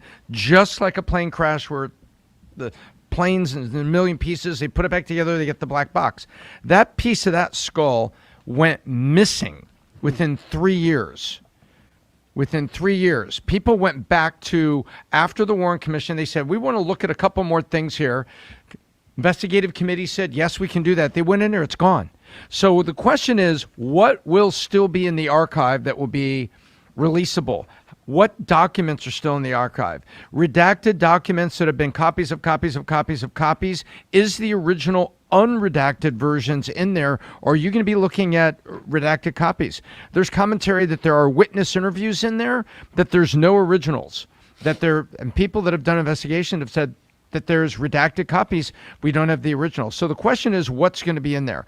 However, it will be explosive as the American people come to realize, in my opinion, and the opinion of many people, that the Kennedy assassination was an absolute inside job. Oswald didn't act alone, and it was Johnson and the CIA. That is my opinion. That's what I read. There's so many people.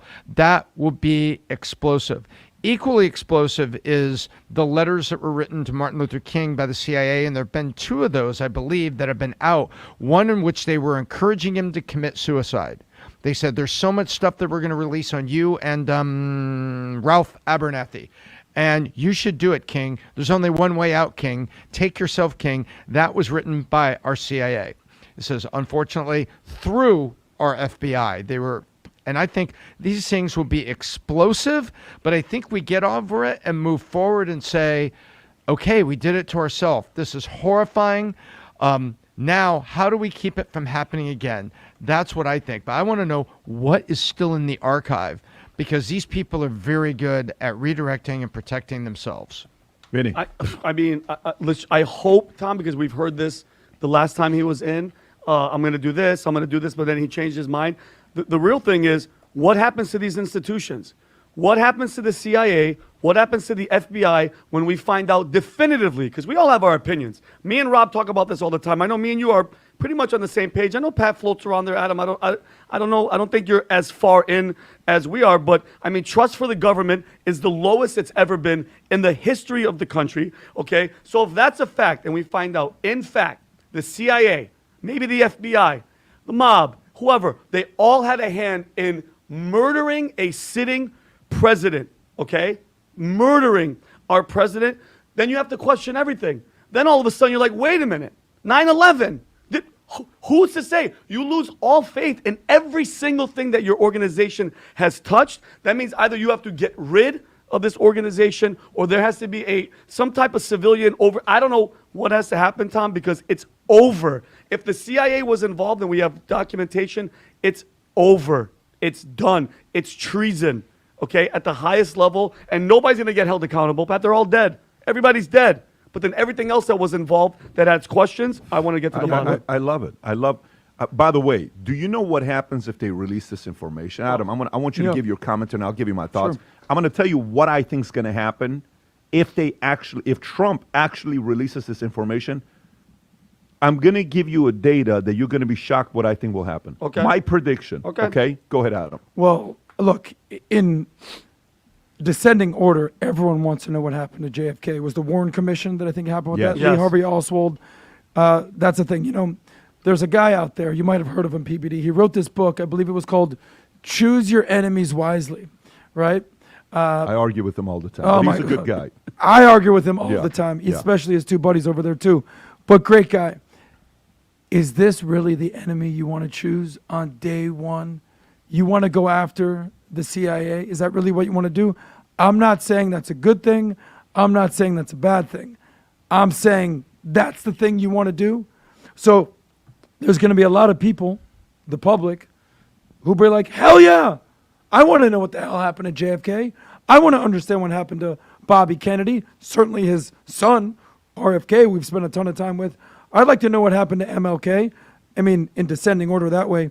Lee Harvey Oswald, was it the one shooter? Grassy Knoll, what's going on? Warren Commission, who made that call? What was going on? CIA, Cuba, Castro, what was happening in there? Everyone wants to know. The second thing, Sirhan, I believe, was the guy that allegedly killed Bobby Kennedy. Correct me if I'm wrong. He went to jail. I think he just got released 60 years later, whatever the number is. I think Bobby Kennedy went and spoke with them, and after speaking with them said, yeah, I don't think this is the guy. Yeah, Am I wrong? No, you're right. Okay. And then the coup de grace, MLK, I think this all happened, Kennedy was 63, MLK Bobby was 68, summer of 68. The guy that killed MLK was a guy called James Earl Ray. They caught him in Africa, Rhodesia, now Zimbabwe. And you know what's interesting? After years in jail, he basically come out and said, guys, it wasn't me. The shaggy defense, we'll see what happens here. So he's denying that. If Trump does this, he's going to have a lot of credibility and a lot of enemies. So we'll see what happens here. By the way, the new CIA director, I believe, is John Radcliffe. Amazing guy. So he's coming in. Yeah. I think he was part of the National Yeah. Intelligence Security. And the guy on his way out was Bill Burns. So here's what We'll I see what think. happens. Here's what I think is going to happen. Okay, number one, when you're saying is this the right enemy to choose? Yes, because let me tell you where Trump is at right now. You know where Trump's at? He's at the point of no return. Yes. What does that mean? They've already tried to kill him multiple times. Mm-hmm. So he's already crossed that path. And I don't know if you know what I'm saying when I'm saying he's crossed that path. Of course. He's in his mind. Again, this is my opinion. My opinion. When you flirt with death, and everybody handles the close call with death in a different way. And again, this is broken down, I think, in the book David and Goliath. Some people get so scared where they play defense their entire lives. Yep. Some people are shock mode. They're like, oh my God, what just happened? But they move on with their lives. But a few people believe the reason why you made it is because God's got a bigger plan for you. Like it's a calling. I'm called to do something great. Trump is in that mode. Mm-hmm. So what does that mean? He's willing to go after everybody because he thinks God's got his back. Did you hear in his inauguration when he said, here's how it works. God, let me say it again, God above all. And he said it the second time. And he says, a guy told him, he says, well, Mr. President, the most beautiful words in a dictionary are God, religion, and love. He says, yeah, God, yes, number one. And religion is probably number two. And you know what? We have to love each other. I get number three. But the fourth best word in the dictionary is tariff, right? He's saying what he's saying about tariffs, right? But I'll tell you this. Him going here, you know what it's going to do to trust in the U.S. government? Skyrocket.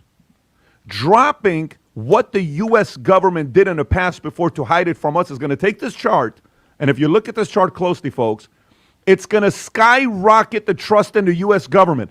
Exposing the CIA is actually going to increase the trust in the U.S. government. How weird is that? Weird. I'm exposing the government and you trust the government more now? Yes. Because when we say government, what do you think about? When I'm having this conversation with my kids. When they say government, what do you think about? Actually, when the government is fraud, what do you think about? Where does your mind go to when they say the government lies, the government lies, the government lies? Washington, White House. Okay. Like they think about it. But that's not true, though. So That's go what a I'm little saying, what more they're specific. thinking. Tom, what do you think about when people say, I don't trust the government?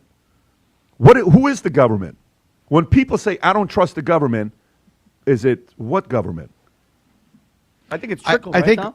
yeah, I think when people say, I don't trust the government, it's like, I don't trust what I'm being told. Well, what are you being told? Who is telling you? That's the one right there. It's our intelligence community. It's Right. our defense community. Right. When you have Norman Schwarzkopf stands up there and says, here's the pictures of all the blown up stuff. I could have gone all the way to Baghdad, but we didn't. America looks at that, satellite photos, Reuters out there and says, I guess our government's telling the truth. We could have killed Saddam Hussein.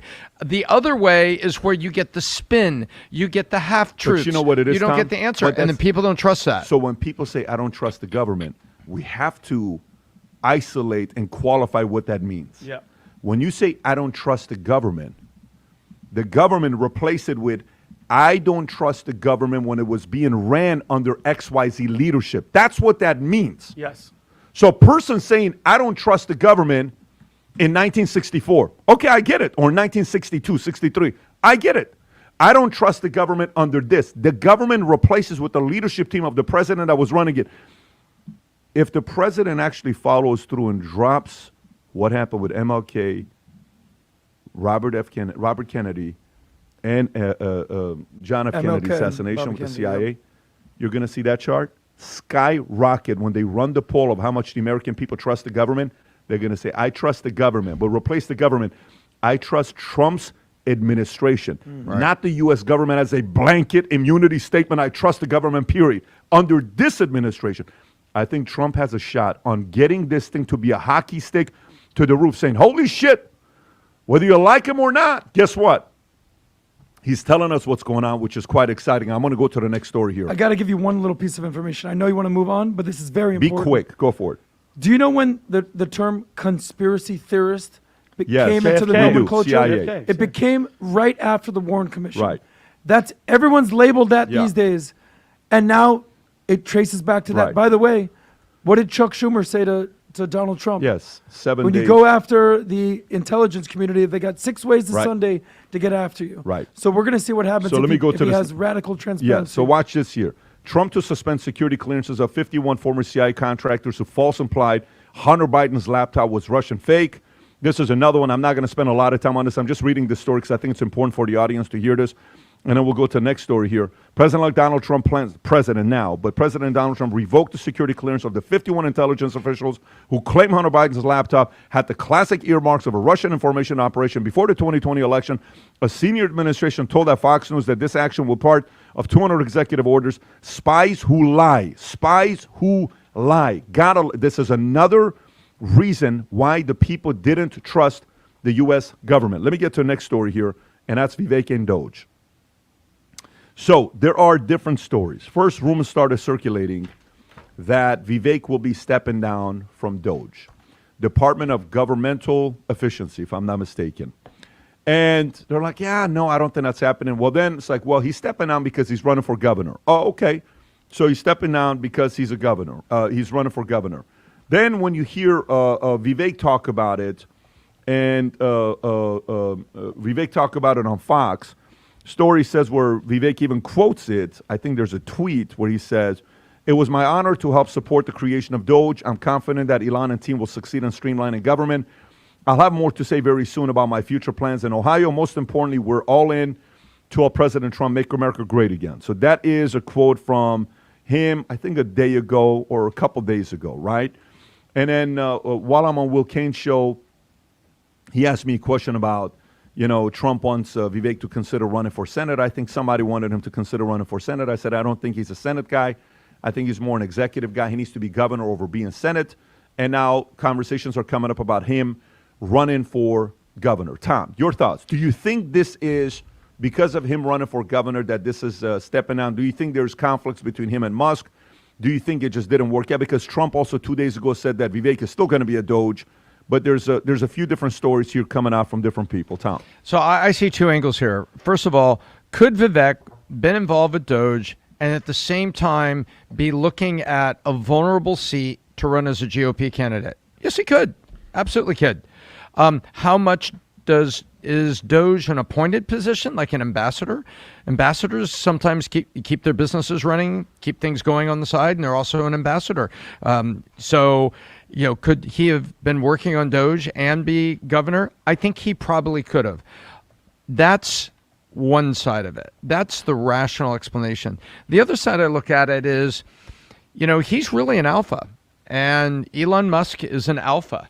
And Ramaswamy, you see the way he opened up the debate, how direct he was. He's a guy that doesn't mince words and is unafraid to turn it up to 11 and come after you. And the rumors we hear, may have worn out his welcome. Well, maybe they kind of banged heads a little bit. So I hear all that and I go, you know what? That kind of makes sense to me. And the fact that the governor's seat's open, and let's face it, they need somebody, Pat, in these seats. And right now, Trump and others are picking draft picks to run for key seats. And so they go, you're in Ohio, you're right there, so why don't you go and do it? So I think there's a little bit of truth on both, that probably, another alpha guy, maybe two alphas together didn't quite get it. And hey, we also need a draft pick, so why don't we make this easy transition?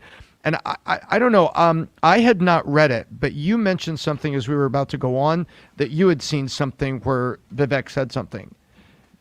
Yeah, no, the conversations when you hear what's going on Twitter and some people behind closed doors is, the fact that after his comments on H-1B visa, that got, I think it was 150. It's his most viewed tweet of all time. Yep. 150 million views. Yep. Of people that saw his tweet, right? The wrong way to say it, what he did. What he said, it really pissed a lot of people off, and that was kind of the moment of what do we do with him? Do we kind of step away?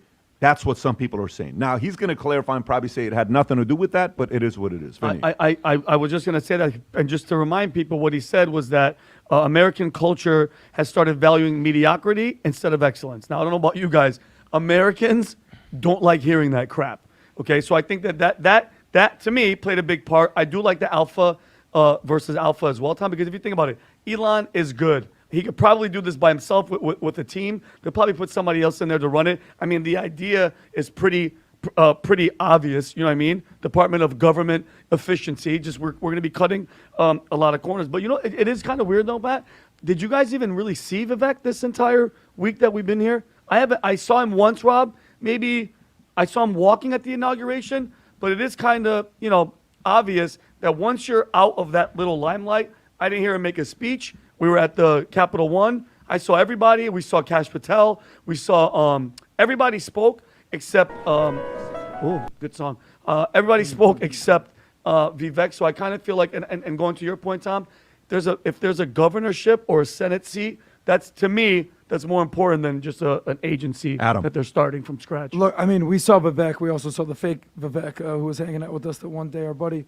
But look, you said maybe 6 months ago, maybe a year ago, that the number one draft pick in the GOP, in your opinion, was Vivek. And I agree.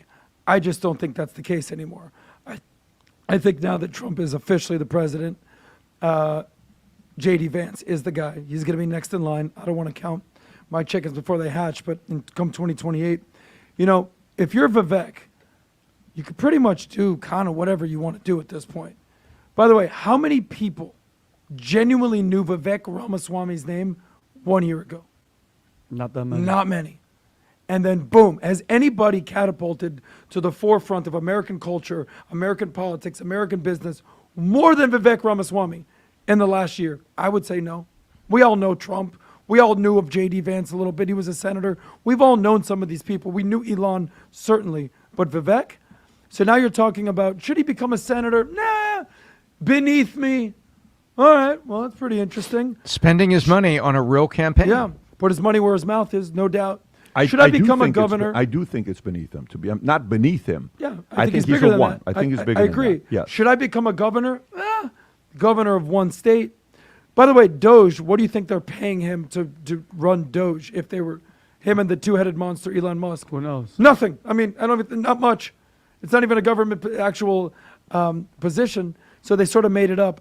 So, by the way, if you asked me straight up 2 weeks ago, a month ago, who would actually be running DOGE between Elon, the richest man in the world, who's running a dozen other companies, or Vivek, one of the smartest guys we've ever known, certainly a billionaire, but not a half a trillionaire, I'd say probably Vivek, because he could probably dedicate more time. By the way, I think he has 2 kids where Elon has, I think, he's probably having one right now. I don't know. So I would say Vivek, but I don't know. Something's going on there. But don't forget, and Pat, you would know this maybe more than anybody, it's not like Vivek has long-lasting relationships with anybody. Nobody knew Vivek a year ago. Straight up. Everyone knew Elon. So I don't know if they're jockeying for position, jockeying for power, if they can't coexist. I don't know if Trump has any loyalty to Vivek. I don't know. Doesn't really know him. They certainly chose J.D. Vance over him. They're both from Ohio. I think they went to law school right around the same time. But what I know about Vivek, he is so smart. He is so talented. Whatever he ends up doing, he's going to be just fine. Yeah. So I think, while I was at the Starlight, I spoke to a lot of different people who were approaching me, and some of the guys that are heavyweight names that you all know who they are. Some are in the policy space. Some are on TV. You see them. And, well, let me tell you Vivek this, and let me tell you Vivek that, and let me tell you Vivek this. I'm like, listen, relax, okay? Whether you want to call this a fumble or stumble or whatever word, what are these words that people say, Tom, like when you're on your way, you're stumbling, fumbling, whatever, you make a gap. Whatever. I mean, you're saying the standards for me on winning at the highest level is not perfection, okay? You're going to get through moments where you're going to stumble. And, I talked to the kids about this. You're going to have your moments. By the way, the freaking guy from Baltimore Ravens. Yeah. They come back, they scored a touchdown. Throws the ball perfectly to the tight end in a corner. Like, it couldn't be easier. Andrews to catch the ball. We can't play this clip because of ESPN.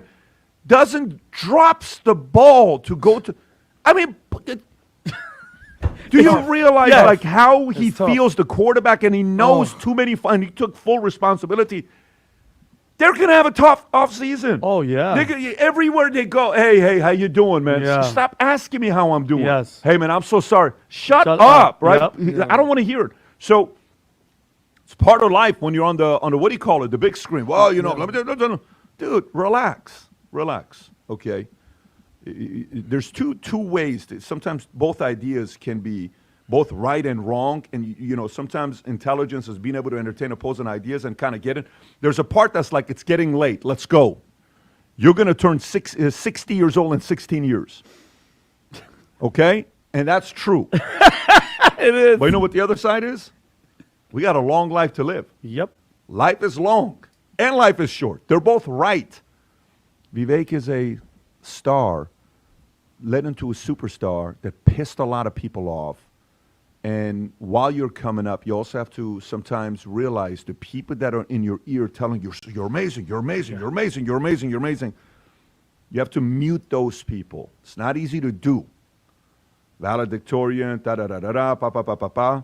But I think he's going to recreate himself as these types of personalities always do. And he's going to come back and you're going to see him. Right now, if I'm a mind reader, and I'm not, and if I sat there, in his mind, he's counting 12 years.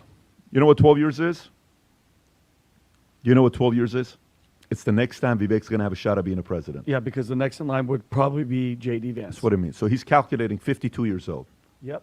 And that is very annoying to somebody that's extremely ambitious. Well, of course. Very annoying. So that's what he's going through right now. And again, my opinion, I haven't spoken to him in a while, but that's my opinion on this. Now, Zuckerberg had a phenomenal moment. He had a very special moment of, it's great to say that your vision works. Some people are worried because they go to the doctor, they can't see anymore. We're talking about our vision. They read vision. like this. Yeah. What the world realizes is that Zuck has great eyes, okay? And it still works. He doesn't need glasses, even though Facebook just came out with new glasses.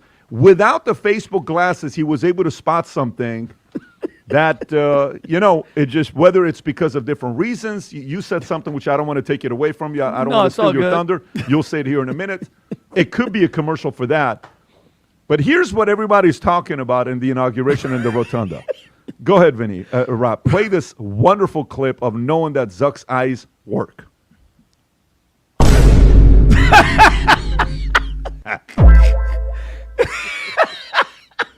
Play it again. Look at this. And look at Zuck. Gotcha. All right. Got to now, do it. Can you play the clip of when she turned around, the pro Kennedy and others, how they were looking up? It reminded me of a scene from a movie, which I'll tell you guys. I don't know if you have the clip. I texted you, Rob. It's a clip about Kennedy and them are sitting there watching before it happens. I'm going to give you a thumbs up to go to that one. And so she's turning around. And this tweet is so funny. It says, RFK did a lot better job than Zuck when looking at Jeff Bezos' girlfriend, Lauren Sanchez, who wore a bra openly to the inauguration. If you have this is called wisdom. This is called life experience. Zuckerberg needs to call Kennedy and have a conversation with them. Rob, if you can play this clip for the audience. And folks, watch this. This is called experience and being a professional. Go ahead. Okay, Lauren Sanchez. She turns around. Watch this. What? Okay. JFK, Turn off do the not audio. look down at that. Look. Just turn off the audio and play it. Look. He's not looking. He's not looking. Look. You don't look. Oh, no, I have to get hold of a focus. Look at the guy to the right of Kennedy. He's just like, honey, I didn't look. Babe, I wasn't looking. Am I free? Boom. Okay. All right. We're safe. But Zuck fell for it and got billions on top of billions of views. And anyways, even my wife saw this. My wife's like, come on, guys. You got to leave him alone. He didn't do anything wrong. A guy would have been looking at this. But anyways, girls look at this from a different perspective than we do. Vinny, your thoughts on this? Okay, well, first of all, there's a couple things. Me and Rob have conversations where we're like, dude, Mark Zuckerberg's an alien. The way that he drinks his water when he was in Congress, if you guys want to look at that on your own, this proves that he's a human. He's a man, all right? I'm only human. If he's taking TRT, I don't know. Listen, the guy's doing push-ups. He's beating the shit out of people, and I don't know if he is because it looks like he broke his nose. He's wearing gel. That testosterone, that manhood, I think is coming out, and I respect it. Number one. Number two, Lauren, what's her name, Sanchez? This is the presidential inauguration. You know every camera is going to be on you. You're in the spotlight. You wear that's a lingerie. That So piece. is it? I understand what you're saying. Is it a good publicity stunt because the world is talking about her? If you're her, yes. If you're Bezos, you're a husband. You're the man of the house, Patrick. You think it bothers No, because that's it. If I know it would never happen in a million years. If Jen was out, you would go, babe, you're good, and let her leave the house. By the way, we're not going to Ruth. Get a pop out, and she would like it. Come out. Dylan would even go nuts, but it's Dylan would go. Yeah, you're Dylan going would to be the like, inauguration. Dylan would be like, Mom, you can't wear that. No, of course. You're right, by the way. 1,000%. Dylan may be above any one of us. 100%. Dylan would say, Mom, you can't wear that. So that's my point. When they left, he looked at that, and Jeff Bezos goes, "We're good. You're good." She's wearing a lingerie piece that looks like they got a Victoria's Secret. But going back to him, I think Zuckerberg, congratulations, bro. To me, you're not an alien anymore. Adam, Good job. I'll come to you next because this is your specialty. Look, so let's just establish facts here. This is Jeff Bezos' soon-to-be wife, fiance now. Yeah. By the way, do we remember the name one of the women in the world is? Her name is Mackenzie Bezos. Yeah. She, when they had a divorce settlement, she walked away with, I want to say, $40 billion. Yeah. $40 billion. Yeah. She became instantly, I think, the richest woman in the world, if not in the top 5. So then you have Jeff Bezos goes, hold on. I just gave my wife $40 billion. What do I want to do next? Do I need someone to help me build a company? Do I need someone that has my back, that looks, or do I need someone that just basically do what I say, help me out here any way I want? And this is exactly who it is. One of the 4 of us on this table right here, I won't say names, spent 10 minutes in the Uber yesterday talking about her assets. And the female Uber driver literally is like, no, I got it, guy. He's like, they're like Pluto and Neptune put together, rocket ship. They're like, no, we got it, buddy. It wasn't me. And it wasn't you. And PBD wasn't in the car with us. You can do the math. The Uber driver is getting so offended. She's like, sir, like, I know what you mean. Like, I know what you're talking about. We're like, hey, buddy, like, she got it. He's like, chest yeah, brushers. yeah, he's like, oh my God, the things. We're like, no, we get it, buddy. So the point is, Jeff Bezos knew exactly what he was signing up for. He bought her $1 million engagement ring. You know, rock your little pow-pows, everything you need.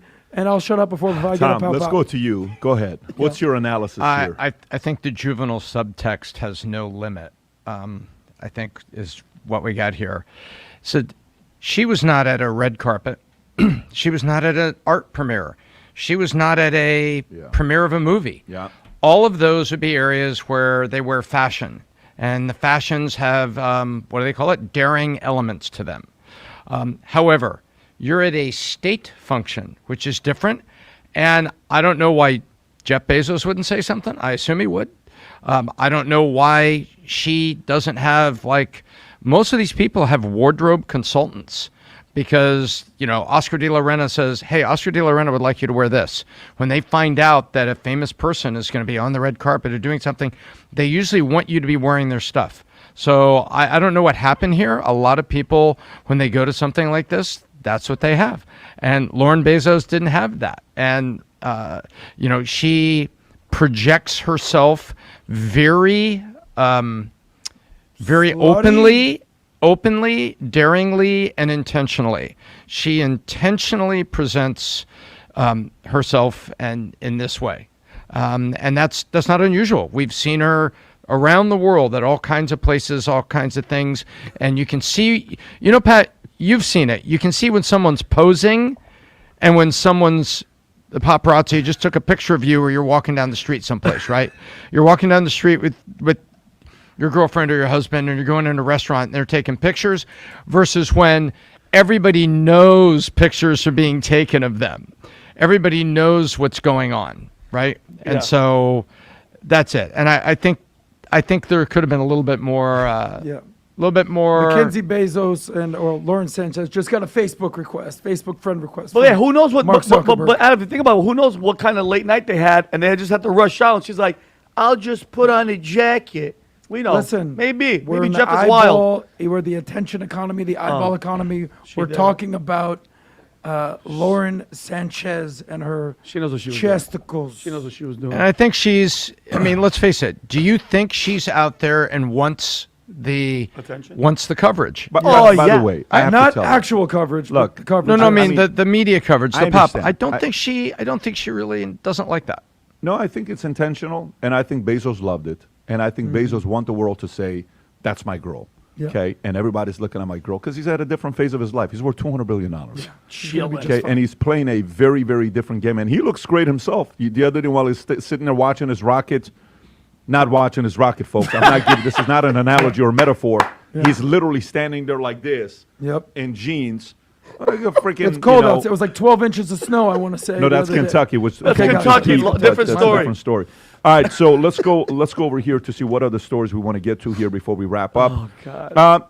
One of the stories I do want to say that, we'll get to that here in a minute, but one of the stories I do want to talk about is Djokovic, which I love what he did. But let's talk about the ball who performed. Nelly performed at the one you guys were at. Yeah, the Liberty Ball. And the Liberty Ball. And by the way, we love Nelly. We had Nelly on a year and a half ago, and I'll never forget what Nelly said. We opened up our annual convention at the MGM with Nelly. 9 a.m. Nelly gets a call. He says, "Hey, man, these guys want you to perform at 9 o'clock. Shit, that's early. I never perform at 9 o'clock. You sure it's 9 o'clock? He says, yes. He says, they just want me to perform at 9 p.m.? I'm normally 11 o'clock. He says, no. 9 a.m. 9 a.m. He gets up. He says, never in my life have I given a concert to 10,000 people at 9 a.m. with people on fire. He couldn't believe it. Anyways, he explains himself because a lot of people went out there talking shit. Rob, I don't know if you have that clip or not. And then Snoop, also there's a clip that resurfaced from him in 2017, making fun of, the language with the accent of, hey, if you say this, if you say that. But they performed. I think DJ Khaled was there. Snoop was there, gave a great performance. Nelly was there lighting it up last night. But here's Snoop from 2017 to now for those that are performing at Trump's event. Go ahead, Rob. So ain't nobody gonna perform for Donald Trump, huh? Which one of you jigaboo ass niggas gonna be the first one to do it? I'm waiting. I'm gonna roast the fuck out one of you Uncle Tom ass niggas for doing it. Which one of you niggas gonna do it first? I'll be the one that performs for himself.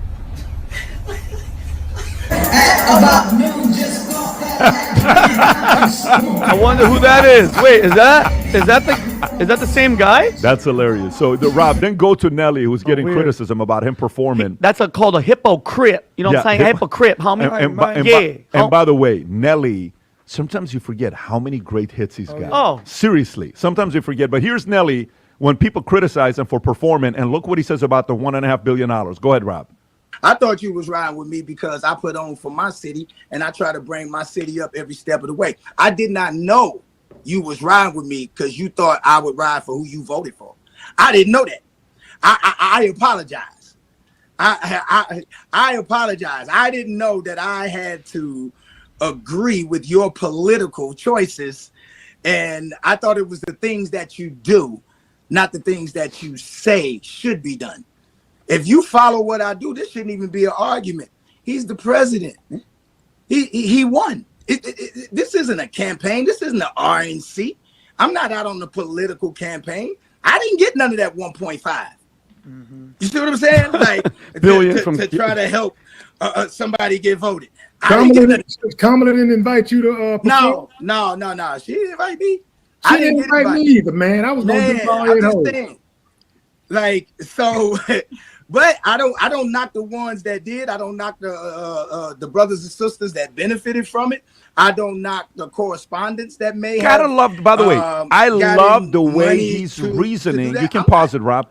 I love the way he's explaining himself and saying, hey, I'm not judging you. You do what you want to do, but this is the reason why I'm doing this. So you were stuck around late enough for him to perform. How was it when he performed? How was his energy when he was on the stage?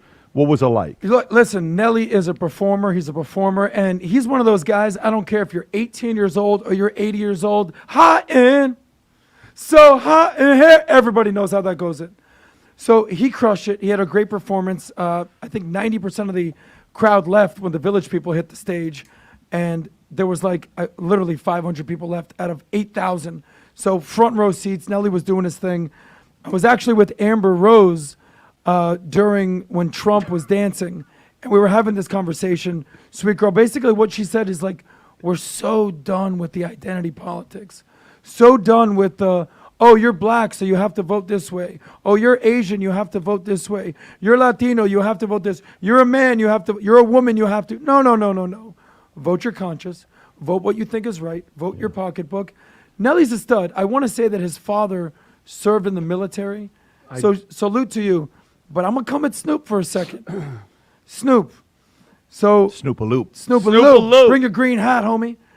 Okay, what is this? Snoop. You know, Nelly has a song, hey, must be the money. Yeah. Is there any other rapper, business person, professional who has zero ideology? He's just out for the money. About a year ago, I remember on the podcast, Snoop came out, hey, y'all, I'm done smoking. I'm going smoke free. Yeah. Oh, yeah. And we're all like, oh, my God. Well, did you think? I said, hell no. His entire brand is attached to smoking that good stuff.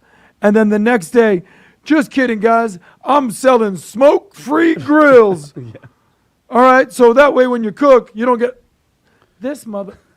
You know, I got my mind and my money and my money and my mind. Snoop, love you, brother. Ain't nothing but a G thing. Lottie-dottie, I love you. That guy is bought and paid for. Listen. Calling out black people, but then performing at Donald Trump's inauguration must be the money. Listen, you better watch who you're talking about. Running your mouth like you know me, okay?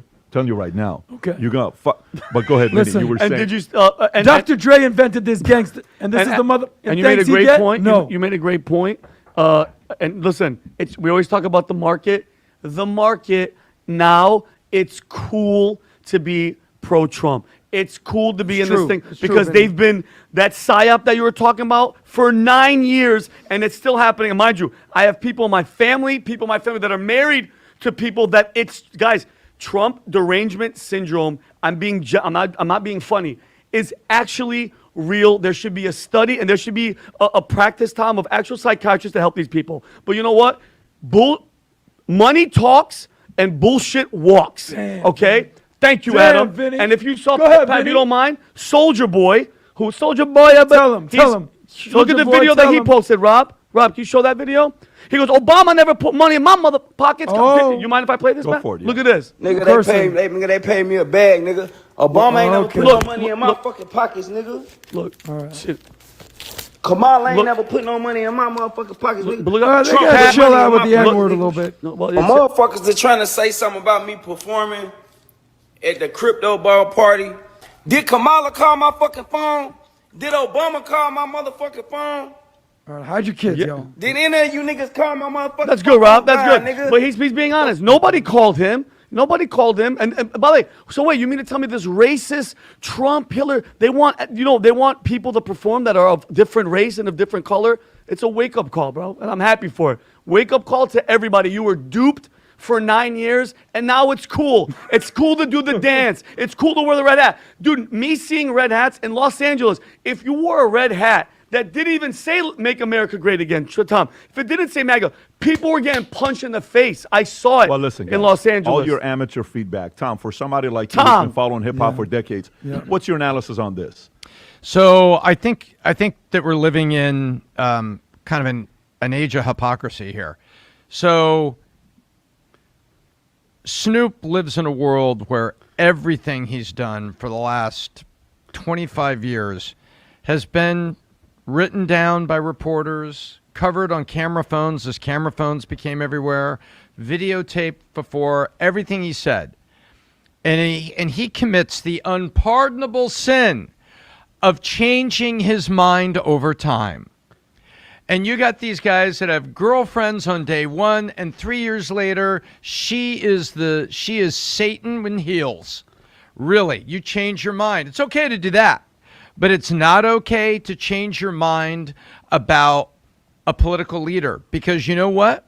The political parties want to tell us that they own our vote somehow, that we are part of their group, and we're not allowed to cross lines. And that is the divisiveness of America that everybody wants. So it's not okay for Snoop from 2017 to 2025, 8 years. Some people change their mind on, they work with a musician on a mashup and they don't like how it went out. They were buddies doing the mashup, and 8 months later, they're at each other's throats, calling each other out and throwing posts out there on social media, attacking one another. 8 months ago, you guys were doing a mashup, had your arms around each other. My new boy, my new friend, this is what I'm doing. And then later, so Snoop's not allowed to change his mind. And these people are making points here saying, why are you criticizing me? I wasn't getting, nobody called me from the other side, so I got a call here and I did this. This is how I feel. So the fact that no one's allowed to change their mind, and then everybody comes unglued at each other. Adam looks like he's about to come after and you, they Tom. they find a clip from way back when. To me, there's a lot of, I think people need to step back and take a deep breath here. Oh, and snap. Better check yourself. Yo, before you wreck yourself, I was like, Yeah. bad for my 20 health. seconds. Talking trash is 20 bad to your seconds, health. I'm going to the Tom, next you're story. mostly right, and I love that about you, because yes, everyone is entitled a little bit of grace to change your mind. The problem that I have with Snoop, it's not that he changed his mind. It's not that he said, oh, I've come around. It's he straight up was shaming and humiliating and debasing his own people. Oh yes, sir. Oh, yes. Oh, I'm going to do that. I can't believe it. Dude, that's not changing your mind. That is completely talking down to people. So imagine if you're a black person, or imagine if you're any person who in 16 voted for Trump. Imagine if you're Brandon Tatum. Imagine if you're Candace Owens. You're like, oh, really? Because I'm a free thinker? That's how I got to act? Hell no, Snoop. So that's why I'm not playing that game. Check yourself before you wreck yourself. Wow. Okay. Yeah. All right. We're going to transition to the next story. And by the way, 2025 type of transition, which there's only two genders. We're going to transition to the What? next story There's here. two? Yeah. So That's next official story, now? Next story I want to get into is Barron Trump. By the way, we walk into the arena, at the Capital One Arena. Okay. We're there. We're at one of the suites upstairs, having a great time. Everyone's there. And all of a sudden, they're leaving the Capitol building and they're coming to the arena. And a family comes out first. And all the kids are sitting in the front row.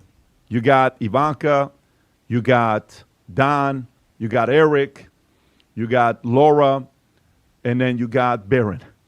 Rob, do you have the clip of when Barron walks out? Folks, when Barron walked out, it was as if Elvis Presley walked into the building. No joke. No. No joke. I mean, it's the only applause. I don't even know if I know it's going to sound weird. Say it. I know what you're going to say. I think the applaud he got matches what his father got. I was going to say a little bit more. Yeah, it was such a Crazy. Rob, can you play this clip? Can you play this clip of Barron when he walked into the Capital One building? Very tall son named Barron. Has anyone ever heard of him? Everyone ever heard of him? He grew 2 inches just staying there. Look at this swagger. Yeah. Comfortable in his own skin. Give me more. He's enjoying this. Bro. Look at that. Gangster. No, he's Barron is a stud. And you know what I liked about what Don did? Let me tell you what I liked about what Don did. That's what you know. Barron's got a good older brother. Don. So then the camera starts having a little bit of fun with the kids. Then they go on Don. They're and then they go to, and so it's like, well, let's see. And then Eric gets up. So they're having fun now, right? Yeah. But then when they go on Don, and Don is like, he's listening for the applause. Yeah, he's listening to the applause. And he gave the smile of he's so happy for his younger brother. Yes. You know what I'm saying? Yes. You felt no, like jealousy, animosity. It was such a great moment with the older brother. The oldest brother. I just loved seeing that moment that the older brother is celebrating his youngest brother's moment of getting the kind of love that he's getting. And it was just great to see. But listen, Barron is a superstar. 100%. I don't know what's going to happen with this. Last night we're at the Starlight Party, and a bunch of his friends are coming up to me. Hey, man, I've known the family for years. We've been neighbors with them. And this guy also, he's like 6'6". Yeah. Like, what is this? All of his friends are tall. Well, not all of his friends are tall, but this guy was definitely tall. And he comes up to me, and then Bo comes up. We're talking all this stuff with where Barron's at.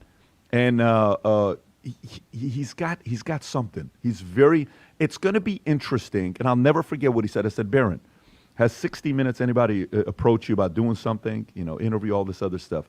He says, Pat, I got to do something first. I have to do something in my life first. Wow. He says, I have to go first win. He says, until I win and I have something to talk about, I probably won't be doing anything. Now, they're probably going to try to force him to do something. I don't know what's going to happen with an interview, whether it happens in the next year, 2 years, 3 years, 4 years. He graduates from school.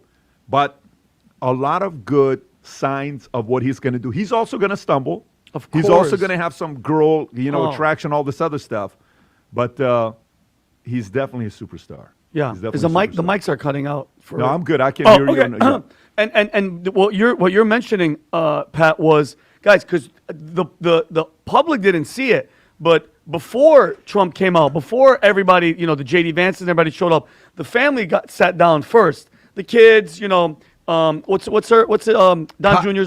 The second row was all the grandkids and Kai. And Kai was there. And guys, so the camera hit Laura Trump. Huge applause. Just the cameraman was playing games. Every single time it hit Barron, it was like people were standing and applauding, and he knows it. Like, he's coming into his own. He gets it. And the future of that family, if it's going to be politics or whatever, I mean, it already looks extremely bright. It looks really bright because there's something in his eyes, like, he's going to carry that name, and he's going to carry it well. And you nailed it. He's going to stumble, but I mean, we all do. Tom. Well, I think, there are good things about being the youngest son, and there are bad things about being the youngest son. The bad things about being the youngest or the youngest child, sometimes you feel left out. Sometimes you feel like, oh, wow, I don't get to do this. I got to stay home. Everybody else is out there. So sometimes you feel that way. The other way, the other thing that is there is you learn from all of your older brothers and sisters. And I feel like Barron carries himself with a lot of class, a lot of dignity. We've had an opportunity to chat briefly at all of us, at Mar-a-Lago. And he comes across as the most down-to-earth, but the most, wise and informed, because he lives in a tough environment. Mm-hmm. There is an environment out there that would love to see him trip on the sidewalk and say, oh, what a bad example of for his dad. Oh, his dad... He knows that the world's out there waiting to do that, that it's an evil press corps that just waits. But he just seems very straight up, very down to earth. Remember, he talked a little about college. Where am I going to college? What am I doing? He talks about the adventures that he's just had as a guy growing up with a good buddy, Bo. And I just got so much respect for that. And I feel like you're seeing here the younger son under the great mentorship of his older brothers and sisters, absorbing it and not trying to be like the rebellious little brother, and just being just a great kid. And Adam, hats off to him. Look, I haven't spent any time with him at all, so I can't really tell you anything about Barron, but I've heard very good things. Here are a couple of facts. Loudest applause yesterday in the arena was Barron Trump. Louder than Trump himself. I think yes so. or no? Yeah. He is the only one whose mother has been the first lady and is the first lady. So don't forget that is very special. He's the only Trump kid who actually lived in the White House. I think when he came to the White House, he was 10, 12 years old. Now he's 18, 19 years old. I think he goes to NYU, right? One of the more liberal universities to ever exist in the history of the world. He may go to Georgetown. Okay, so he may switch now that they're in office. Yeah. So, we've spent a lot of time with his good buddy, Bo Loudon. I actually hung up with Bo's parents at the Charlie Kirk event, the Turning Point USA event. But here's my caveat. We've seen Bo, they're going to pick on his height a little bit. Listen, I'd rather be 6'8" than 4'8", I'll tell you that much. But I don't know if I've ever heard Barron speak. Have you? Mm-hmm. What does he stand for? I'm not saying you guys, I'm saying the audience. Has he ever spoke publicly? Does he speak well? Is he charming? Is he funny? Is he smart? I don't know. I generally am curious. So I'm awaiting the time when Barron gets on the stage and says, Well, here's what I let's see. think. Yeah. Here's what I stand for. So that time's coming. All right, we got 5 minutes left, and I'm trying to see which stories do we want to go through. Do we want to go through AOC? Do we want to go through Musk when he spoke on stage and made Sure. the gesture? Do we want to go through China? Do we want to go through Musk? Do you want to go through Musk? Okay, let's go through Musk. So where's the story with Musk here, Rob? What page is it on? Is it in the addendum? Nope, that's the first page, page 3 of the original prep. Trump inaugurated Elon Musk offers MAGA rally Nazi-like CNN calls it odd-looking. Do you want to play this clip? Thank you for making it happen. Thank you.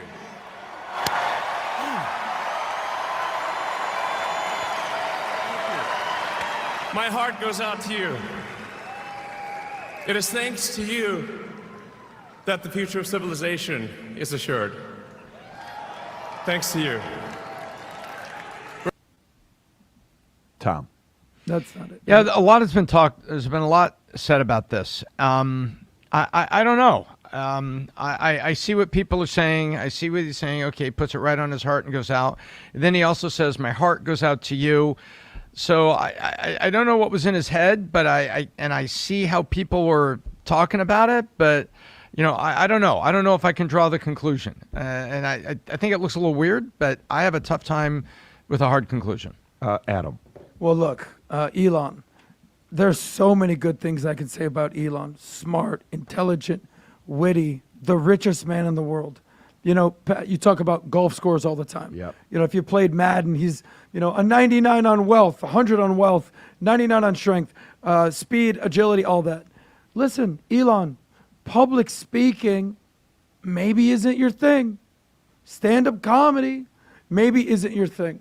So if he paid just a little bit more attention, maybe preparation before going on stage, he would sort of avoid any gaffes. Now, he literally did and I go, whoa, what was that? Now, as a Jewish person, let me help you guys out there. He's not a Nazi. He doesn't go to Nazi rallies. Yeah. He's not a fan of Adolf Hitler. Stop it. I can already see the ridiculous media attacking this guy. Here it is. Reuters, Elon Musk's hand gesture during Trump interview festivities draws scrutiny. The guy was talking about space. I'm sure it looked awkward. I'm sure it looked weird. I'm sure if he had a chance to do it all over again, he probably wouldn't go and throw a Sea-Cal out there to the atmosphere. He's more interested in going to Mars. So he's going to sustain this attack. But on behalf of the Jewish community, relax. The guy's on the good team. He's on Team America. He wants the good guys to win. Vinny. Sustain this attack. He's going to be just fine. For all the people out there, yeah, great point, because if you're playing the Hitler, Nazi, whatever, just shut up. Just shut up. First of all, the guy's autistic. He has Asperger's. This guy has never been in the limelight. He's done interviews, which he's freaking amazing. He will put your lights out, and he did it to that BBC reporter. I don't think, he never thought in a million years this guy would be, remember the last rally he went to where he was jumping, he's so excited. I don't know if you guys have ever dealt with people that have Asperger's or they have these conditions, they have autism. I have family members that do, I have friends that do. They don't go in front of crowds. They don't do this type of stuff. The guy's genuinely excited. He's telling, his heart is going out to them. He's in the moment. He's not sitting thinking about it. He's not planning it. So for people to try to do, and by the way, this story will be dead after tomorrow. Nobody gives a damn about it. This guy has bigger plans. He has bigger missions. Did it look bad? Yeah, for people that were kind of looking to say, oh, hey, Hitler, which, I mean, how many more Hitler jokes and Charlie Kirk just walked by? Charlie, we love you! So yeah, I think it's people that are searching and they're looking for something. And like they always say about there's no there. Rob, can you do me a favor? We have two things I just sent you. Play the one with Kamala Harris with Elon Musk for the audience to see. Go ahead and play this one if you could. Because we're not going back. We're not going back. Look at the hand gesture pointing it. Okay, and then go to the other picture. Go to the other picture, and you look at this one here. Obama. I don't even know why they put Colbert there. You got Trump, you got Musk, you got Hillary with the old real estate haircut. You got Elizabeth Warren. And who is the bottom right? I can't see the bottom right. Is that Joe Biden? Bottom right's Joe Biden. Yeah. Above that, Laura Ingraham. Well, Laura Ingraham, which she was there at the Starlight dinner as well last night. Yeah, I mean, look, there's some basic things you have to realize, and you can be very good at a lot of things and still need help with image, mannerisms. Like when I watch, I have kids. One of my kids will shake your hand and he'll go like this. How are you? What's your name? Vincent. Great to meet you. Nice to meet okay. The other son of mine goes like this. How are you? Good to meet you. Right? And guess what? it. They're different. Yeah. All right? They're different. One of them, you can sit there and talk politics for hours. Yeah. And you're going to have the time of your life. The other guy could care less about talk to him about sports. You're going to have the time of your life. One of the guys can go up to a girl and say, here, hold my hand. You're my girlfriend for the weekend. At 5 years old. The other guy's like, no, man, I'm not interested, right? But eventually, they were showing clips of Barron in the first administration where he was a little bit awkward. And whoever worked on Barron to clean up his, and whoever worked on Bezos to clean him up, I mean, maybe Musk has got to hire somebody like that. Just kind of see, hey, few basic things for that. And long term, everybody's going to learn about everyone's motives, intention, desires, visions, goals. And I had a very interesting meeting with somebody, and I said, so what do you think is Elon's vision long term?